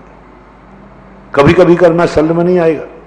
निदान, हर क्रिया में भोगों की अभिलाषा, पूजा कर रहा है तो उसमें भी भोग चाह रहा है, मुनि बना है तो भोग चाह रहा है, माला फेर रहा है तो भोग, 24 घंटे उसका धर्म अधर्म सब कार्यों में संसार की इच्छा बनी रहती है। उसको बोलते हैं निदान शल्य। निदान शल्य और निदान बंद दोनों में और बताइए। निदान बंद, निदान शल्य और निदान ध्यान, ये 3 चीजें होती हैं। निदान शल्य तो निरंतर बनी रहती है किसी व्यक्ति के लिए, पापियों के लिए, मिथ्या दृष्टि के लिए, उसकी पूर्ति वो कभी नहीं कर पाते, कर ही नहीं पाते। वो पूरी जिंदगी भर घुट घुट के मरते हैं, वो निदान शल्य कहलाती है। जिसकी पूर्ति नहीं होगी लेकिन शल्य है, मुझे कब मिलेगा, मुझे कब मिलेगा, बस उसी में घुट घुट के मर रहा है। निदान कहलाता है प्राप्त कर लेता है वो, उसके पास इतनी ताकत है कि वो जिसने ठान लिया वो प्राप्त कर लेगा। उसने कहा मुझे ये चीज मिलना चाहिए तो मिलेगी, वो चाहता है कि मैं इसको पाके रहूंगा तो पाके रहेगा। एन के एन प्रकार, मुझे 3 खंड का राजा बनना है तो बनेगा वो। तो निदान बंद में वह जैसा चाहता है वैसा करके दिखा देता है, मिल जाता है। और निदान ध्यान कहलाता है अपनी आवश्यकताओं पर निरंतर चिंतन करना, चिंता करना आवश्यकताओं पर। है संसार, बेटी की शादी हो जाए, बिटिया की शादी हो जाए, व्यापार अच्छा चल जाए तो इस बार मकान बन जाएगा, व्यापार अच्छा चल जाए तो इस बार सम्य शिखर की यात्रा हो जाएगी, व्यापार अच्छा चल जाए तो बढ़िया एक नंदी सोदीप मंदिर मैं भी बना दूं, व्यापार चल। अब देखो शल्य लगी है उसको, व्यापार की शल्य है, 24 घंटे भाव कर रहा है, घर की आवश्यकताओं की पूर्ति करना है। यदि व्यापार अच्छा हो जाए तो हमारे फलाना व्यक्ति बीमार है, उसकी हम दवाई करा दें, पैसे के कारण से नहीं करा पा रहा हूं, अभी हार्ट अटैक की बीमारी है, 3 लाख रुपए रखना कहां से आए, हे भगवान। व्यापार अभी निदान बंद, निदान शल्य नहीं है, निदान बंद भी नहीं है, मिथ्या दृष्टि नहीं है, ये सम्यक दृष्टि है।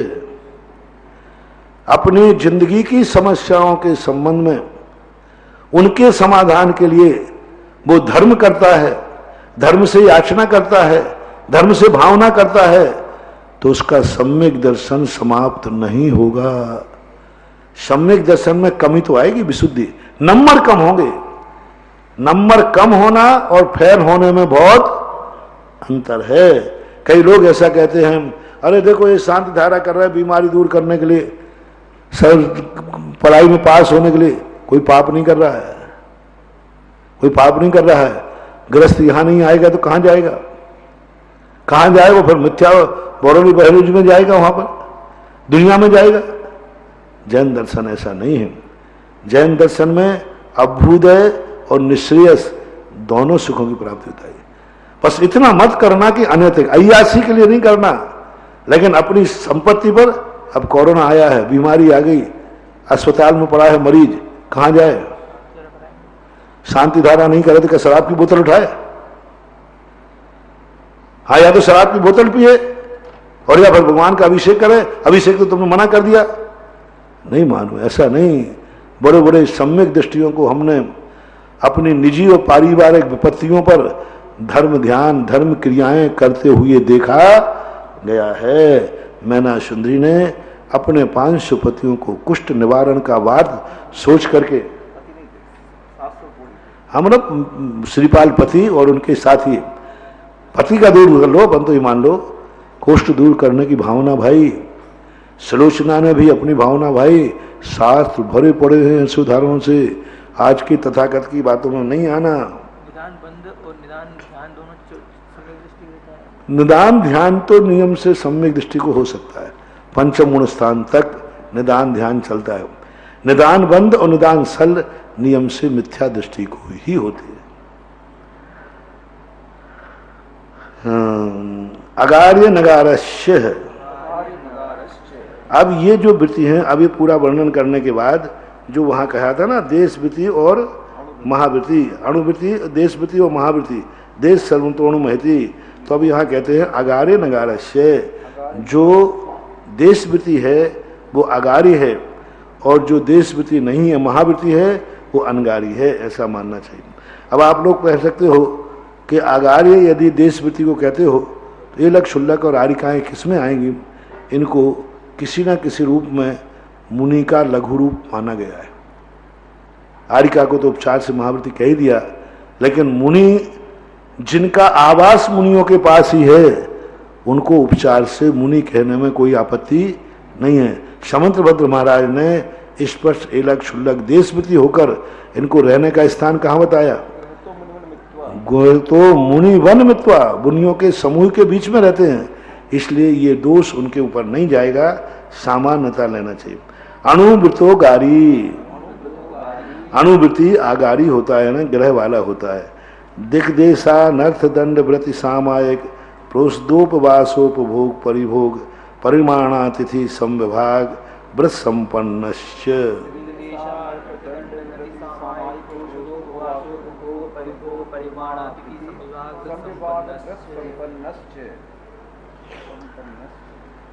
क्या अणुवृत्ति के मात्र 5 ही व्रत होते हैं? तुरंत कहना पड़ा, क्या ये 5 व्रत से ही अणुवृत्ति हो जाएगा? नहीं, आगे कहते हैं दिग्व्रत, देश व्रत, अनर्थदंड और अनर्थदंड व्रत, सामायिक प्रोषदोपात। देखो इनके साथ व्रति शब्द लगाया, दिग्व्रत, देशव्रत, अनर्थ दंड व्रति।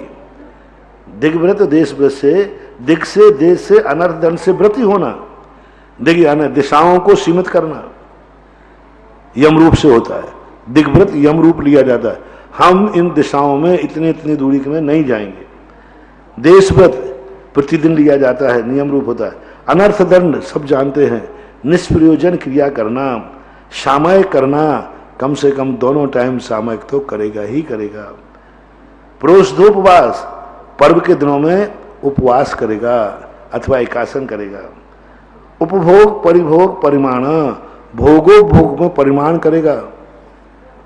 देखो कितनी बड़ी बात है, भोगने की वस्तु है लेकिन उसमें परिमाण करेगा।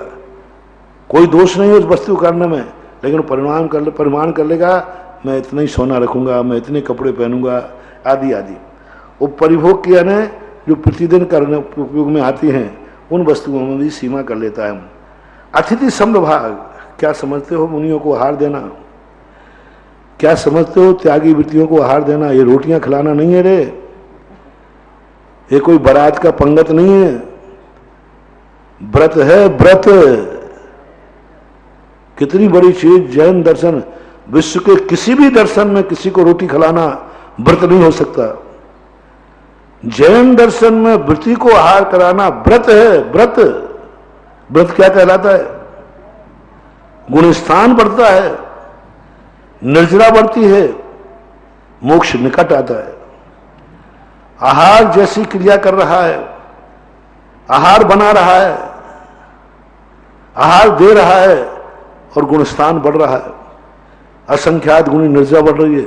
प्रवृत्ति करते समय आहार मात्र महानुभाव, मैं तो सदा कहता हूं साधु की भूख मिटाने को आहार कभी मत देना।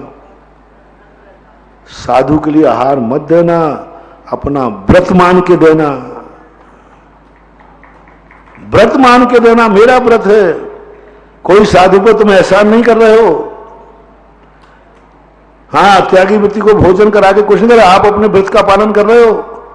जैसे एक बार मैंने कहा था ना कि हमने चींटी को बचा के कोई एहसान नहीं किया। चींटी कहती बाबा जी क्या बात है, हाँ मैंने तुझे बचा लिया महाराज था। तो चींटी कहती मार के दिखाओ विद्यासागर के चेला हो तो। बोलो, चींटी कहती बाबा जी आपने मेरे लिए नहीं बचाया है, आपने अपना मुनि व्रत बचाया है।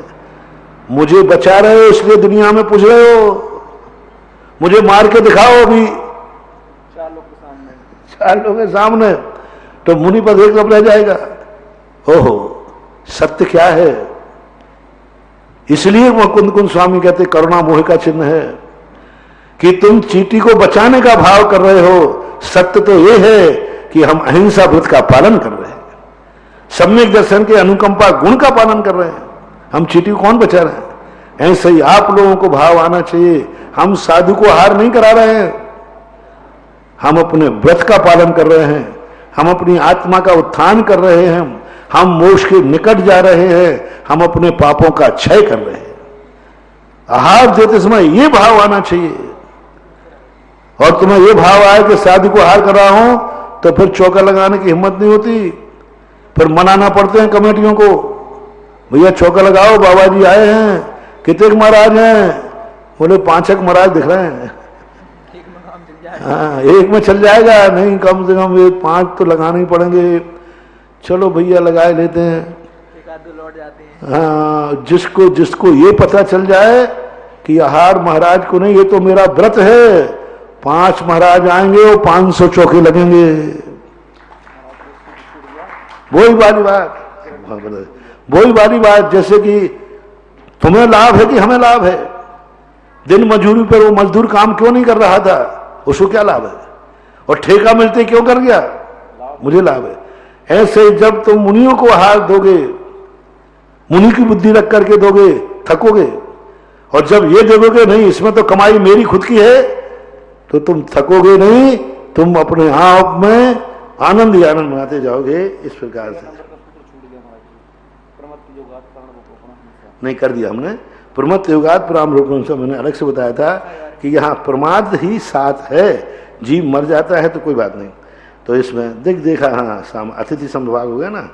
अतिथि संविभाग व्रत है, बहुत बड़ी बात। ये शब्द जब आता है, देखो 100% पर की क्रिया है, 100% इसमें पर की क्रिया है, यानी साधु को आहार करा रहे आप, लेकिन व्रत मेरा पड़ रहा है, क्रिया उनकी हो रही है। पेट महाराज का भर रहा है, पुण्य हमें श्रावक को बंद हो रहा है। लाभ महाराज को हो रहा है और बेड़ा पार श्रावक का हो रहा है। कितनी बड़ी बात है। पेट महाराज का भर रहा है और पाप धुल रहे हैं श्रावक के। महाराज को कोई लाभ है या नहीं पता नहीं, लेकिन श्रावक को तो 100% लाभ है, पक्का है। हाँ, महाराज का तो दिवाला निकलता है, तुम्हारी दिवाली मनती है। संपन्नस्य, इस प्रकार से मारणांत कीम सल्लेखनाम जोशिता। मारण अंत की, मरण के अंत में की जाने वाली मारणांत की कहलाती है। मरण से अंत में की, अपत्यार्थ से अण प्रत्यय से वृद्धि हो गई है। मारणांत कीम, मरण के अंत में की जाने वाली जो क्रिया है उसको सल्लेखना बोलते हैं। देखो कितना शब्द डालिया, कभी भी नहीं मरना है।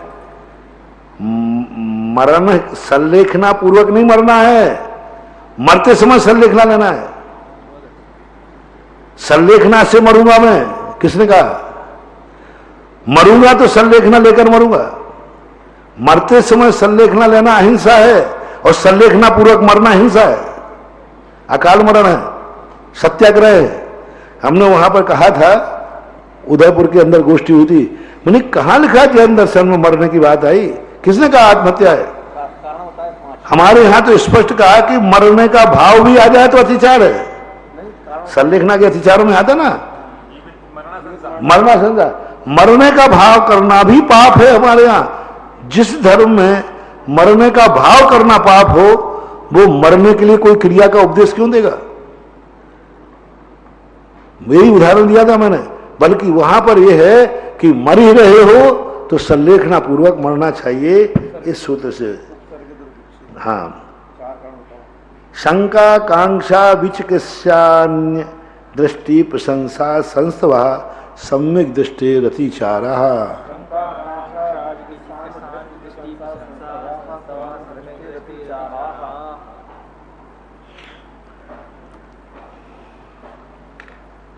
सम्यक दृष्टि के अतिचार कहते हैं। शंका, जगन भगवान के वचनों में शंका का आना। कांक्षा, धर्म से संसार के विषयों की इच्छा करना। यहां ध्यान रखना, कांक्षा के लिए लोग कहते हैं कि गृहस्थ को, फिर गृहस्थ कांक्षा करता है विषयों की, हमेशा कर रहा है। भोजन बनाते ही नमक डाल रहा है, कांक्षा है, रसना इंद्रिय में अच्छा लगेगा। मीठा खा रहा है, रक्षा में अच्छा लगेगा। टीवी में बढ़िया कलर पसंद कर रहा है, ये कलर ठीक नहीं, ये कलर ठीक नहीं, तो कांक्षा तो है उसकी? नहीं, लोग गलत अर्थ लेते, गलत अर्थ। धर्म से संसार की कांक्षा करना, एक कांक्षा कर रहा है, अविरत सम्यक दृष्टि कांक्षा नहीं करेगा तो क्या करेगा? विषय भोगों की कांक्षा करता है, सम्यक दृष्टि करेगा। लेकिन धर्म से कांक्षा करना, धर्म का आलम्बन लेके कांक्षा करना, वो अतिचार में आता है। सामान से तो रहेगा, लेकिन धर्म कर रहा हूं मैं पूजा कर रहा हूं, मैं ये कर रहा हूं भोग विलासता के लिए, अय्यासी के लिए, ऐशो आराम के लिए, इंद्रिय की विषय कसायों के लिए से जो धर्म करता है और धर्म से इनकी कांक्षा करता है, वो सम्यक दर्शन का अतिचार कहलाता है। विचिकित्सा, विचिकित्सा का अर्थ क्या गृहस्थ गिलानी नहीं करेगा? क्या वो अपने कपड़े साफ नहीं करेगा? क्या मकान में झाड़ू सब करेगा? विचिकित्सा है। लेकिन धर्म से विचिकित्सा नहीं करेगा। धर्म और धर्मात्मा से घृणा नहीं करना। यहां जो की चर्चा चल रही है, मुनियों की नहीं चल रही है, गृहस्थ की चल रही है, श्रावक की चल रही है। तो श्रावक तो विचिकित्सा करता है, करने की उसका इंद्रिय विजय थोड़ी है। धर्म से और धर्मात्मा से घृणा नहीं करना। अधर्मी से करेगा, संसार में गंदगी पड़ी है, नाक बंद करेगा।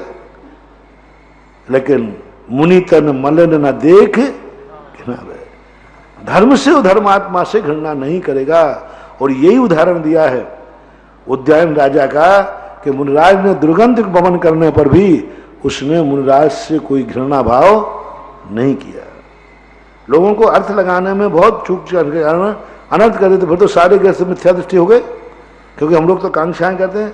अन्न दृष्टि प्रशंसा, अन्न दृष्टि की प्रशंसा का अर्थ क्या? वास्तविक रूप से कहना, जैन धर्म में जो अतिशय नहीं है वो हमने वहां देखा। हमने दूसरे मत में ऐसा अतिशय देखा है, उसमें शक्ति है, उसमें दम है। यहां क्या जाते हो तुम, वहां जाओ तो बहुत बड़ा काम हो जाएगा। यहां तुमने इतने रुपए में शांति धारा ले ली, वहां तो 50 रुपए में एक प्रसाद पहुआ और प्रसाद चढ़ाना था बस। वहां पाव भर प्रसाद में काम हो जाता। 11,000 1 लाख रुपए लग गए। तो इस प्रकार की प्रशंसा करने का नाम प्रशंसा है।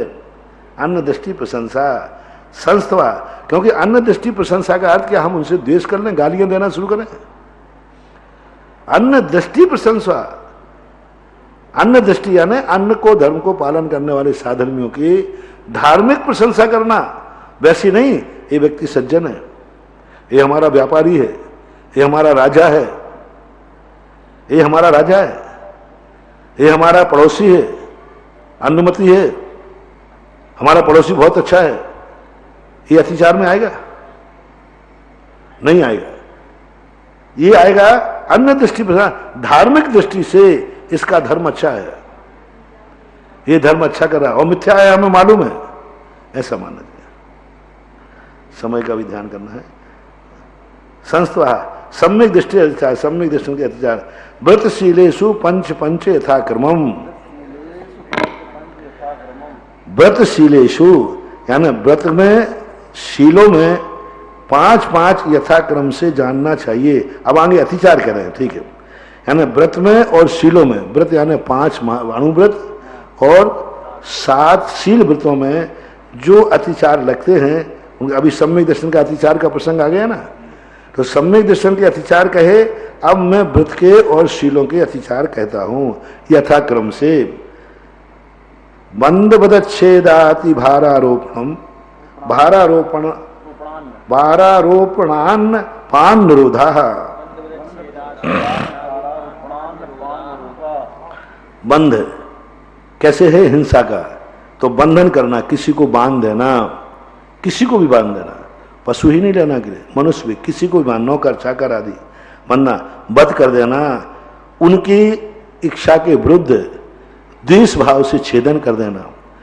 अब ऐसा मत मानना कि किसान बांधता है पशु को, उसके 2 पर्याय हैं कि एक तो वो गलत कर देगा या फिर मुझे गलत में ले जाएगा।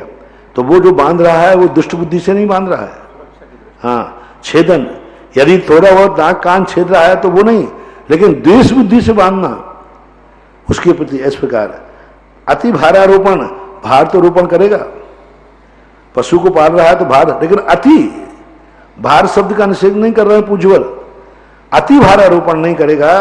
अन्नपान निरोधा, और उसको अन्नपान का निरोध नहीं करेगा। काम तो ले रहा है लेकिन खाने पीने नहीं देता है। मिथ्योपदेश रहो व्याख्यान कूटलेख क्रिया न्यासापहार साकार मंत्र भेदा।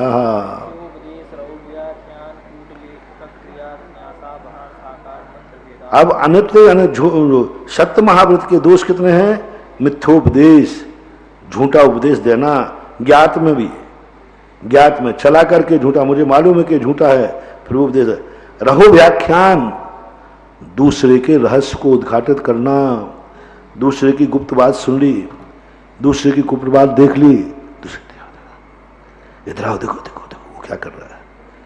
ये आदत किन किन की है बताओ? जिंदगी में सब मैं पूछूंगा नहीं, मैंने पहले ही कह दिया, सब लोग अपनी छाती पे हाथ रख कर देख लो, किस किस व्यक्ति ने कभी जिंदगी की दूसरी बात की गुप्त बात को उद्घाटित किया है दूसरों के सामने? कितने % मान लो? 90 के 99, 1-8% तो छोड़ना पड़ेगा।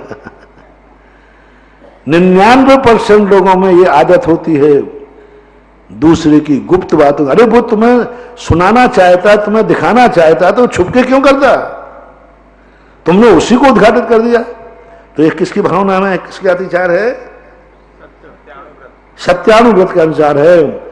दूसरे की गुप्त बातें देखने में भी आ जाएं, सुनने में भी आ जाएं, उद्घाटन नहीं करना, व्याख्यान नहीं करना। कूटलेख क्रिया, कूटलेख क्रिया कहते हैं छल कपट से लेकर झूठे पंपलेटबाजी कर देना, झूठे व्हाट्सएप डाल देना, किस किसी के संबंध में कोई भी लिख करके डाल दो गुप्त नाम से। तो ये सब लोग क्रिया है, कूटलेख क्रिया। न्यास अपहार, न्यास यानी वस्तु जो रखी हुई है, न्यास बोलते छेपण को। कोई तुम्हारे पास वस्तु रख गई है, उसका अपहरण करना, डकार जाना, पचा जाना, इस प्रकार से। हाँ, साकार मंत्र भेदा, साकार मंत्र का अर्थ होता है संकेत, किसी के संकेतों को उजागर करना। तुम बैठे थे, दूसरे ने किसी को यूं किया था, तो तुम कहते मैंने उसी समय देख लिया था, उसने इशारा किया है उसको। तो साकार बोलते हैं कोई संकेतों को, और मंत्र यानी गुप्त को, मंत्र बोलते हैं रहस्यमय। उसने कोई साकार यानी प्रकट, साकार का अर्थ यानी प्रकट, मंत्र यानी गुप्त, उसका स्पष्टीकरण नहीं दिया। उन बातों को भेद कर देना, उजागर कर देना, साकार मंत्र भेद कहलाता है। स्तेन प्रयोग तदा हृता दान वृद्ध राज्यातिक्रम हीनादिक मानोन्मान प्रतिरूपक व्यवहार।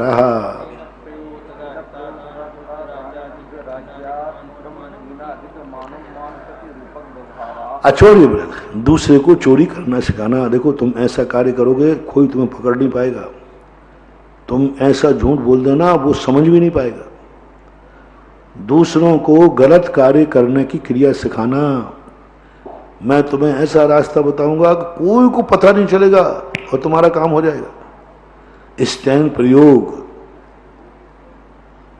तदा हितः, तद आहितः, यानी जो उनके द्वारा, चोरी के द्वारा जो लाया गया है उसको ग्रहण कर लेना, चोरी के माल को ग्रहण कर लेना। वृद्ध, हाँ कई लोग हैं तो चोरी नहीं करते लेकिन चोरी का माल खरीदते हैं, ले लेते हैं। मैं तो चोरी को नहीं आता, तुम चोरी करके लाओ पर तुम्हारे लिए मैं पैसा दे दूंगा। वृद्ध राज्यातिक्रम, राजा के विरुद्ध, राजा के विरुद्ध कोई कार्य करना ये भी चोरी के अंतर्गत आएगा। अब आज राजा ही नहीं है तो क्या करें। लेकिन जैन दर्शन कहाँ धर्म और कहाँ राजा के विरुद्ध में। आप ये नहीं कह सकते कि राजा क्या कर रहा है, कहते विरुद्ध में नहीं चल सकते राजा के। राजा ही विरुद्ध में चल रहा है इसलिए तुम्हें विरुद्ध में चलना पड़ रहा है, वो बात अलग है। राजा सही राजा की बात कर रहा हूं। विरुद्ध राजा है पर उसके विरुद्ध चल रहा, विरुद्ध कहां है। लेकिन सही राजा है फिर भी उसके विरुद्ध चलना ठीक नहीं। विरुद्ध राजा हीनाधिक मानोन्मान प्रतिरूपक व्यवहारा। हीन अधिक मान उन्मान, इसके दो अर्थों में प्रयोग होते हैं। हीन अधिक मान, हीन मान रखना, अधिक उन्मान रखना। मान के दो अर्थ बता रहा हूं। लेने वाले मान को मान कहते हैं, देने वाले को उन्मान कहते हैं, एक। दूसरा अर्थ है जो नाप करके दिए जाते हैं वे मान है, और जो तौल करके दिए जाते हैं तौलने वाली वस्तु उन्मान। तराजू उन्मान में आएगी। लीटर, पहला, कुड़ई, चौथिया, पोलिया, ये कहलाते हैं, ये कहलाते हैं मान। तो ऐसा करना चाहिए। तो अब इसमें जो जैसे यदि क्रम लगाते हैं तो हमने कहा हीन, देने वाला मान हीन रखना, मान है देने वाला मान हीन रखना, और अधिक उन्मान, लेने वाला जो वस्तु है उसको बड़ी रखना। यदि इस क्रम में लगाते हैं तो ये बनेगा। बाकी सामान लेन देन के हीनादिक, यदि हीनादिक को इकट्ठा लोगे एक शब्द तो फिर मानोन्मान का दूसरा अर्थ ले लेना, और हीन और अधिक को क्रमशः लोगे तो फिर अर्थ ले लेना। हमारे आचार्य से इसके लिए सुनाते हैं कि बनिया क्या कहते हैं, जब कोई माल लेने वाला आ जाए ना, लेने वाला, तो ये छोटी बहू,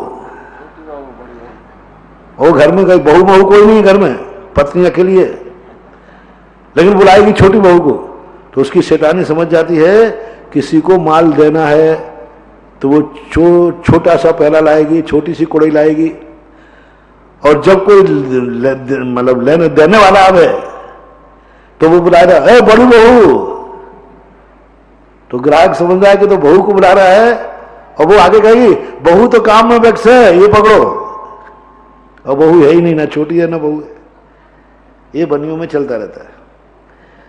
प्रतिरूपक व्यवहारा, प्रतिरूपक कहलाता है उसके प्रतीक के रूप में। जो वस्तु देना थी हमारे यहां प्रतिरूपक बोलते हैं, उसका प्रतिबिंब।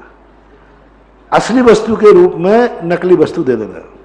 घी है, देसी घी मांगा था, वेजिटेरियन दे दिया, अब दे दिया ठीक है, तो बदल करके नकली वस्तु देना, असली के बदले प्रतिरूपक व्यवहार करना। ये काय का दोष हो गए सब, अचौर्यानुव्रत के हो गए। पर्व भाय करणे त्वरिका परिगृहीता गमना नंग क्रीड़ा काम तीव्रावी निवेशा।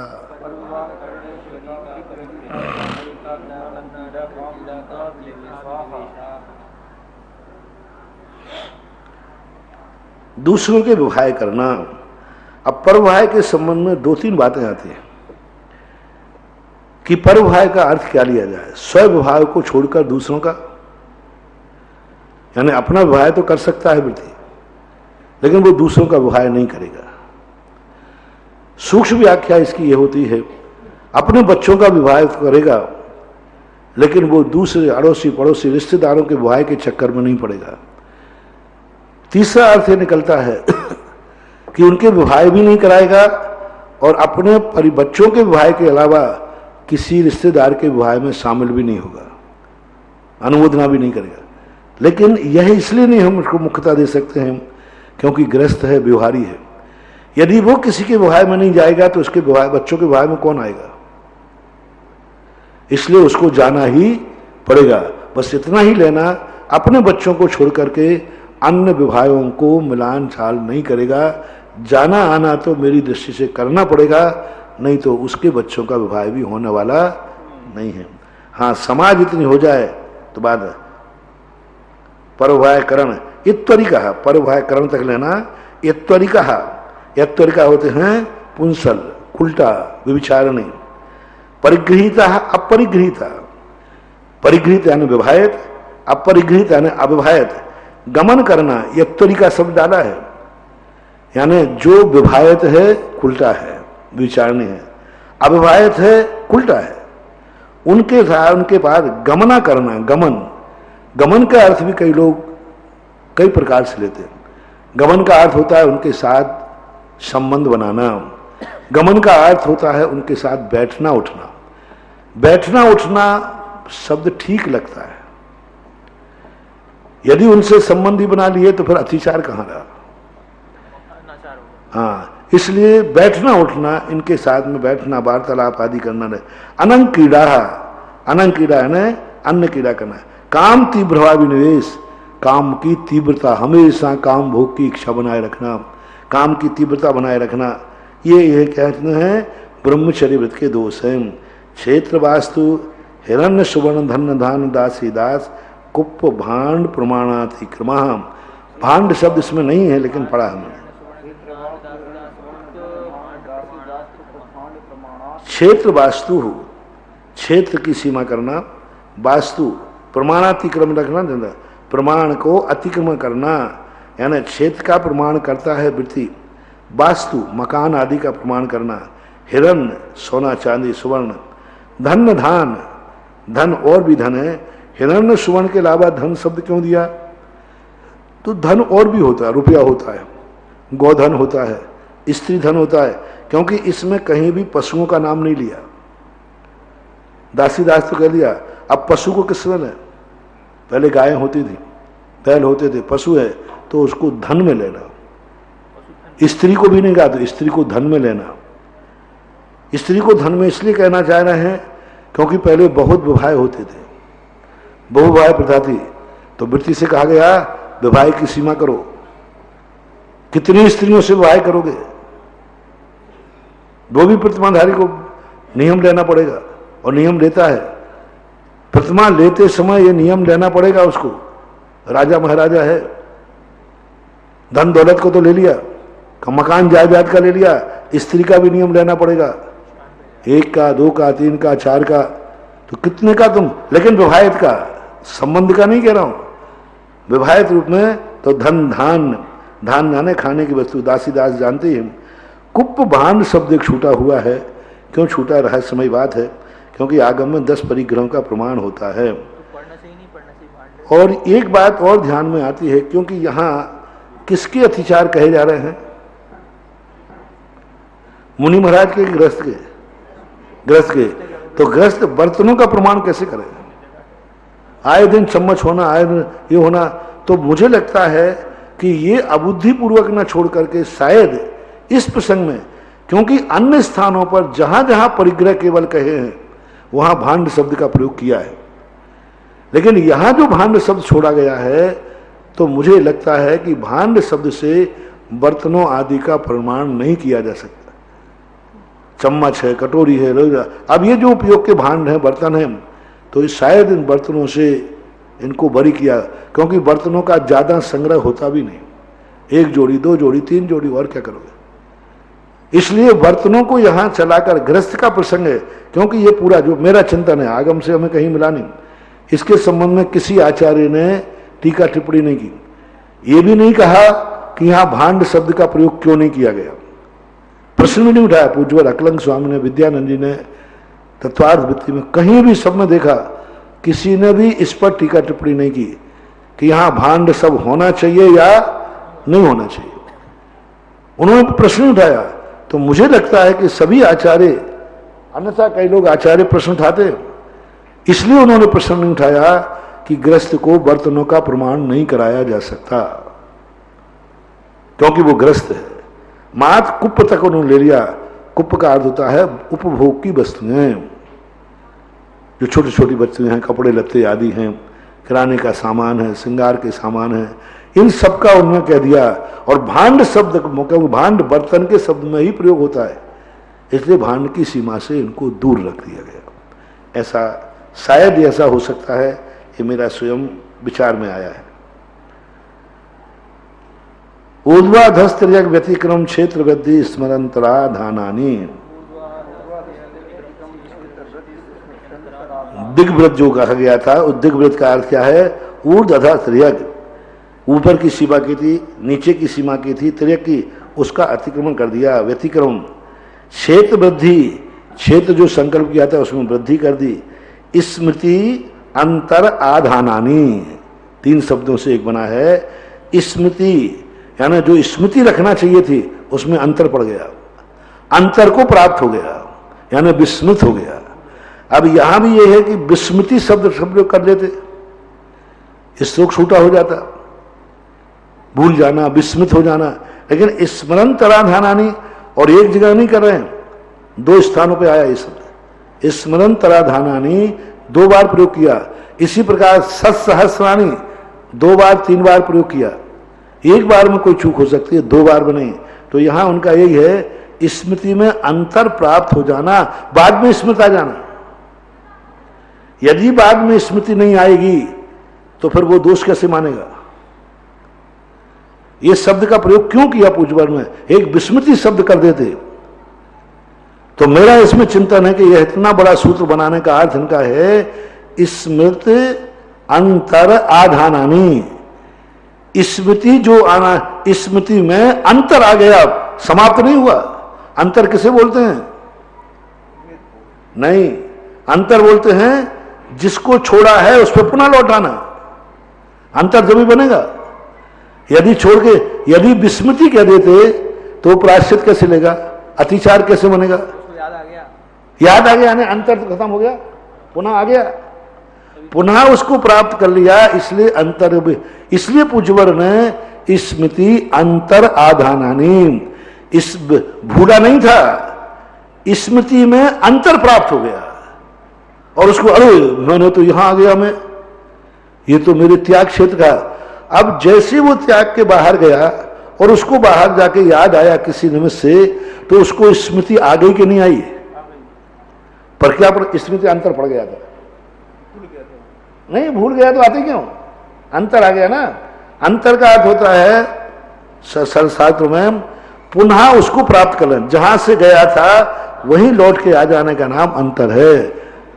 इसलिए इस शब्द का प्रयोग किया, स्मृत अंतराधानानी, स्मृति अंतर आधानानी। क्योंकि जब कोई आचार्य सूत्र को एक एक शब्द बचाना है और इनके प्रयोग कर रहे हैं तो उनमें रहस्य जरूर है। ये नहीं कह सकते कि महाराज से भूल हो गई, नहीं, रहस्य है। अब ये रहस्य की तरफ हम थोड़े से पहुंचने का प्रयास किया है। जरूर नहीं कि मैं उनकी तरफ पहुंच गया हूं, लेकिन मैंने प्रयास तो किया है। पूज्यवर को सिद्ध करने के लिए मैंने प्रयास तो किया है। अब भली नहीं पहुंचा हूं तो नहीं पहुंचा हूं। आनयन प्रेस प्रयोग शब्द रूपानुपात पुदलक शेपा।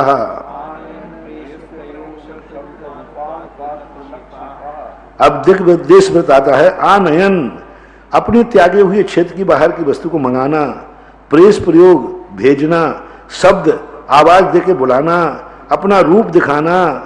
रूपानुपात पुद्गलक क्षेपा, रूप को दिखा करके, पुद्गलक क्षेपा कंकड़ मंत्र मार करके एहसास दिलाना। विस्तार बहुत है, संक्षिप्त कर रहा हूं। कंदर्प कौत कुछ मौखर्य समीक्षाधिकरणोपभोग परिभोग नर्थक्यानि।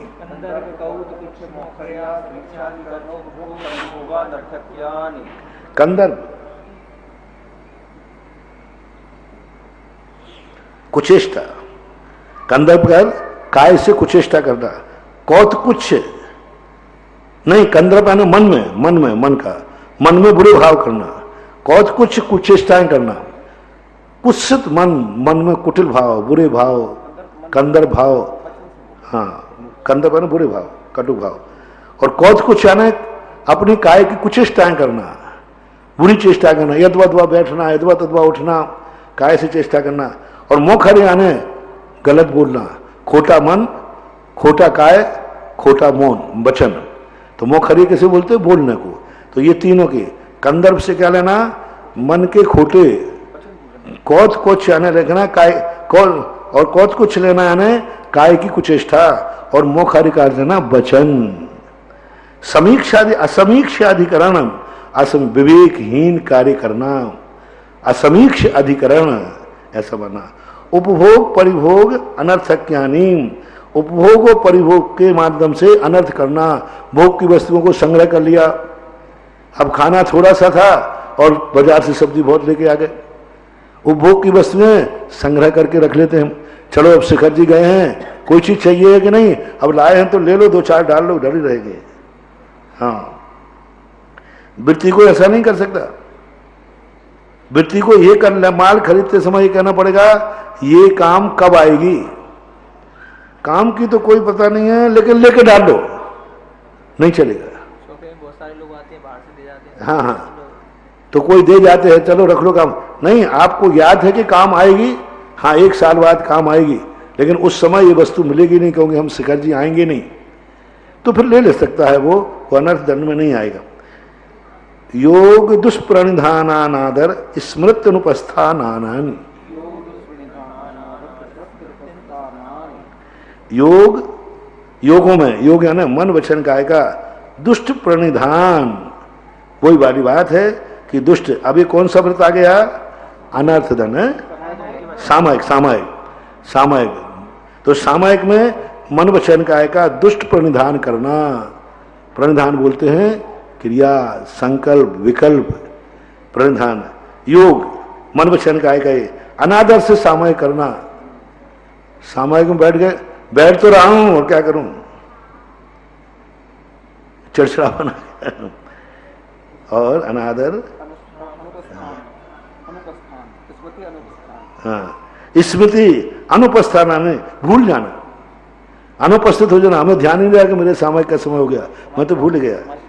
हाँ, सामायिक पाठ नहीं, सामायिक पाठ कोई सामायिक के अंतर्गत नहीं आता, पढ़ते हैं वो हमारी मर्यादा है, सामायिक को बोलना है। यहाँ सामायिक पाठ हमारा नियम नहीं है, सामायिक का नियम है। अब सामायिक जिस विधि से की जाती है उस विधि के उस सामायिक को भूल जाना, ऐसा करना।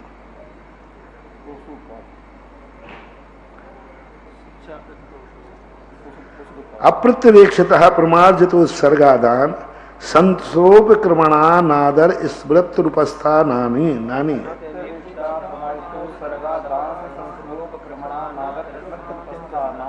अब ये क्या है? प्रोषधूपवास है। अप्रत्यवेक्षितः, अप्रमार्जित, किसमें लेना? उत्सर्ग, आदान और संसर्ग, इन तीनों में लगाना।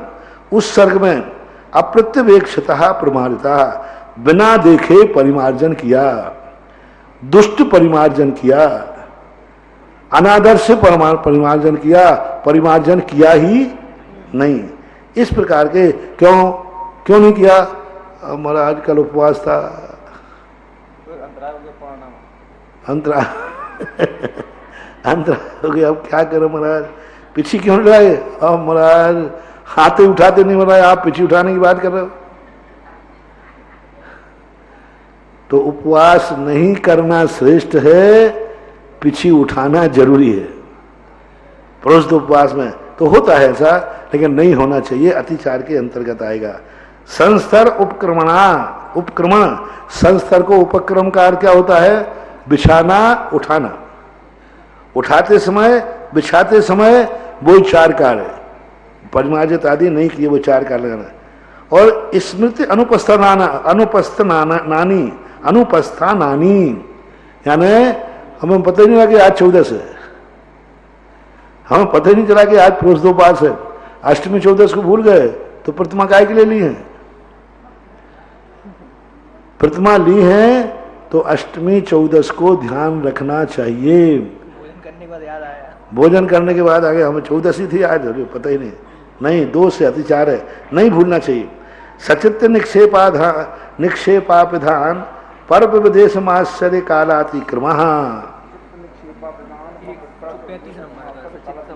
सचित्र संबंध सम्मिश्रः विषदुपक्वाहारा। पहला भोग का नियम है, दूसरा उपभोग का। भोग की वस्तुओं में सचित्र वस्तु का भक्षण करना, सचित्र से संबंधित वस्तुओं का भक्षण करना, सचित्र मिश्र वस्तुओं का भक्षण करना। देखो ये 3 चीजें लेना, सचित्र का, सचित्र संबंध का और सचित्र मिश्र का। ये तीनों वस्तुओं का अपने आप में, क्योंकि ये जो वस्तुएं एक बार भोगने में आए वो भोग कहलाते हैं। तो ऐसी सचित्र वस्तु खा लेना, सब्जी आदि जो हैं ये, और उनके संबंध सचित्र नहीं थी लेकिन सचित्र से संबंध था, मिला हुआ था। अभिसह दुपक्वहारा, तो अभिसह बोलते हैं अधपका कच्चा, दुष्टपक बुरा पका हुआ, बहुत पका हुआ। हाँ, यानी या तो पका हुआ नहीं है या पका हुआ। अब इसमें पके और अपके की कोई प्रमाण नहीं है। जो चीज, कुछ चीजें एक तार पे पकती हैं, कोई 2 पे पकती हैं, कोई थोड़ी ही पकाई जाती, कोई ज्यादा पकाई जाती है। तो उसमें ये नहीं कहना कि इतना % का पका हुआ होना चाहिए। रोटी को पकाने के बाद दोबारा से उसको पका लिया, पकवान में डबल ठंडा हो गया फिर गर्म कर लेना, ऐसा बदलो। नहीं नहीं, ऐसा नहीं है। मात इतना ही है। दुपक्क का अर्थ होता है अधिक पका हुआ, जितना अनिष्टकारी। बस दुपक्का रहना अनिष्टकारी। अब कोई चीज इतनी पकाई जाती है, काढ़ा है, अब उसको इतना पकाना कि वो आधा रह जाए, 1/4 रह जाए। अब ऐसे ही तुमने कड़ी को बना लिया कि कड़ी कब बनेगी, जब पकते पकते 1/4 रह जाए। तो कड़ी क्या लपटा के लपटी बनेगी, क्या पता नहीं क्या बन जाएगी। तो अब सब दुपक्वार से सब लोग बहुत गलत लेते हैं। दुपक्क का अर्थ है जो चीज जितनी पकना चाहिए उससे अधिक पकाना, और अधिक पकाना कब माना जाएगा, जब अनिष्टकारी हो। और अभिसव यानी कई वस्तुएं कम पकाई जाती हैं, ज्यादा पकाने से वो अनिष्टकारी हो जाती है, कड़वी हो जाती है। तो उतना ही पकाओ जितना पकाना चाहिए। जो वस्तु का जितना पकाने में वो इष्टकारी महसूस हो उतना ही पकाना चाहिए। द्वारा पकाना है या नहीं पकाना, इसका ऐसा कोई अर्थ नहीं। बहुत सारी वस्तुएं द्वारा गर्म की जाती हैं, वृत्ति भी करता है, ऐसी बात नहीं, उसमें कोई दोष नहीं है।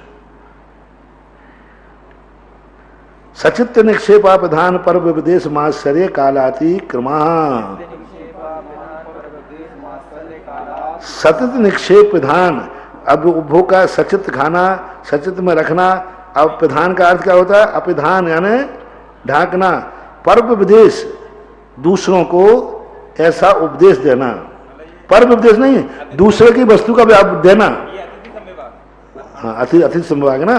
तो पर्व विदेश यानी यहाँ व्यापार, पर वस्तु को देना। अपनी वस्तु तो छुपा के रख ली, दूसरे का उसका उसकी वस्तु चला दो, अपनी तो बची रहने दो, कल अपन काम आएगी।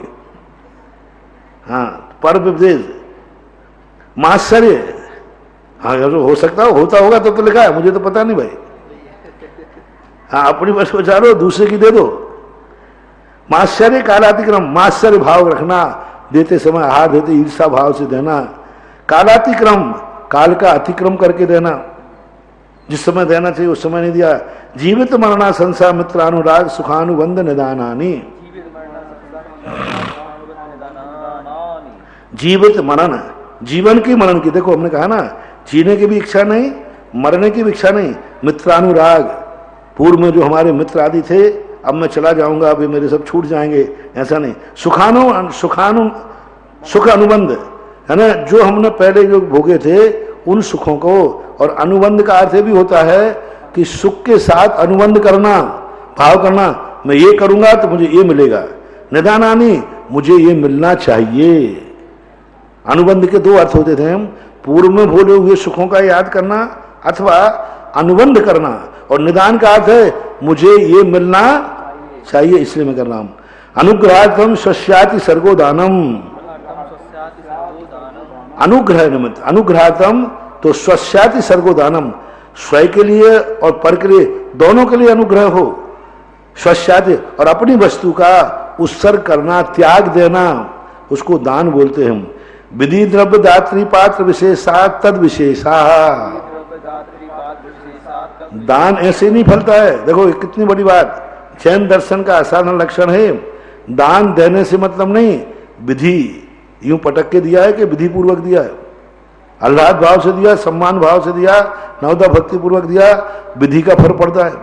द्रव्य, द्रव्य कैसा दिया, अच्छे भाव से दिया कि चोखे भाव से दिया, वो द्रव्य कैसा है।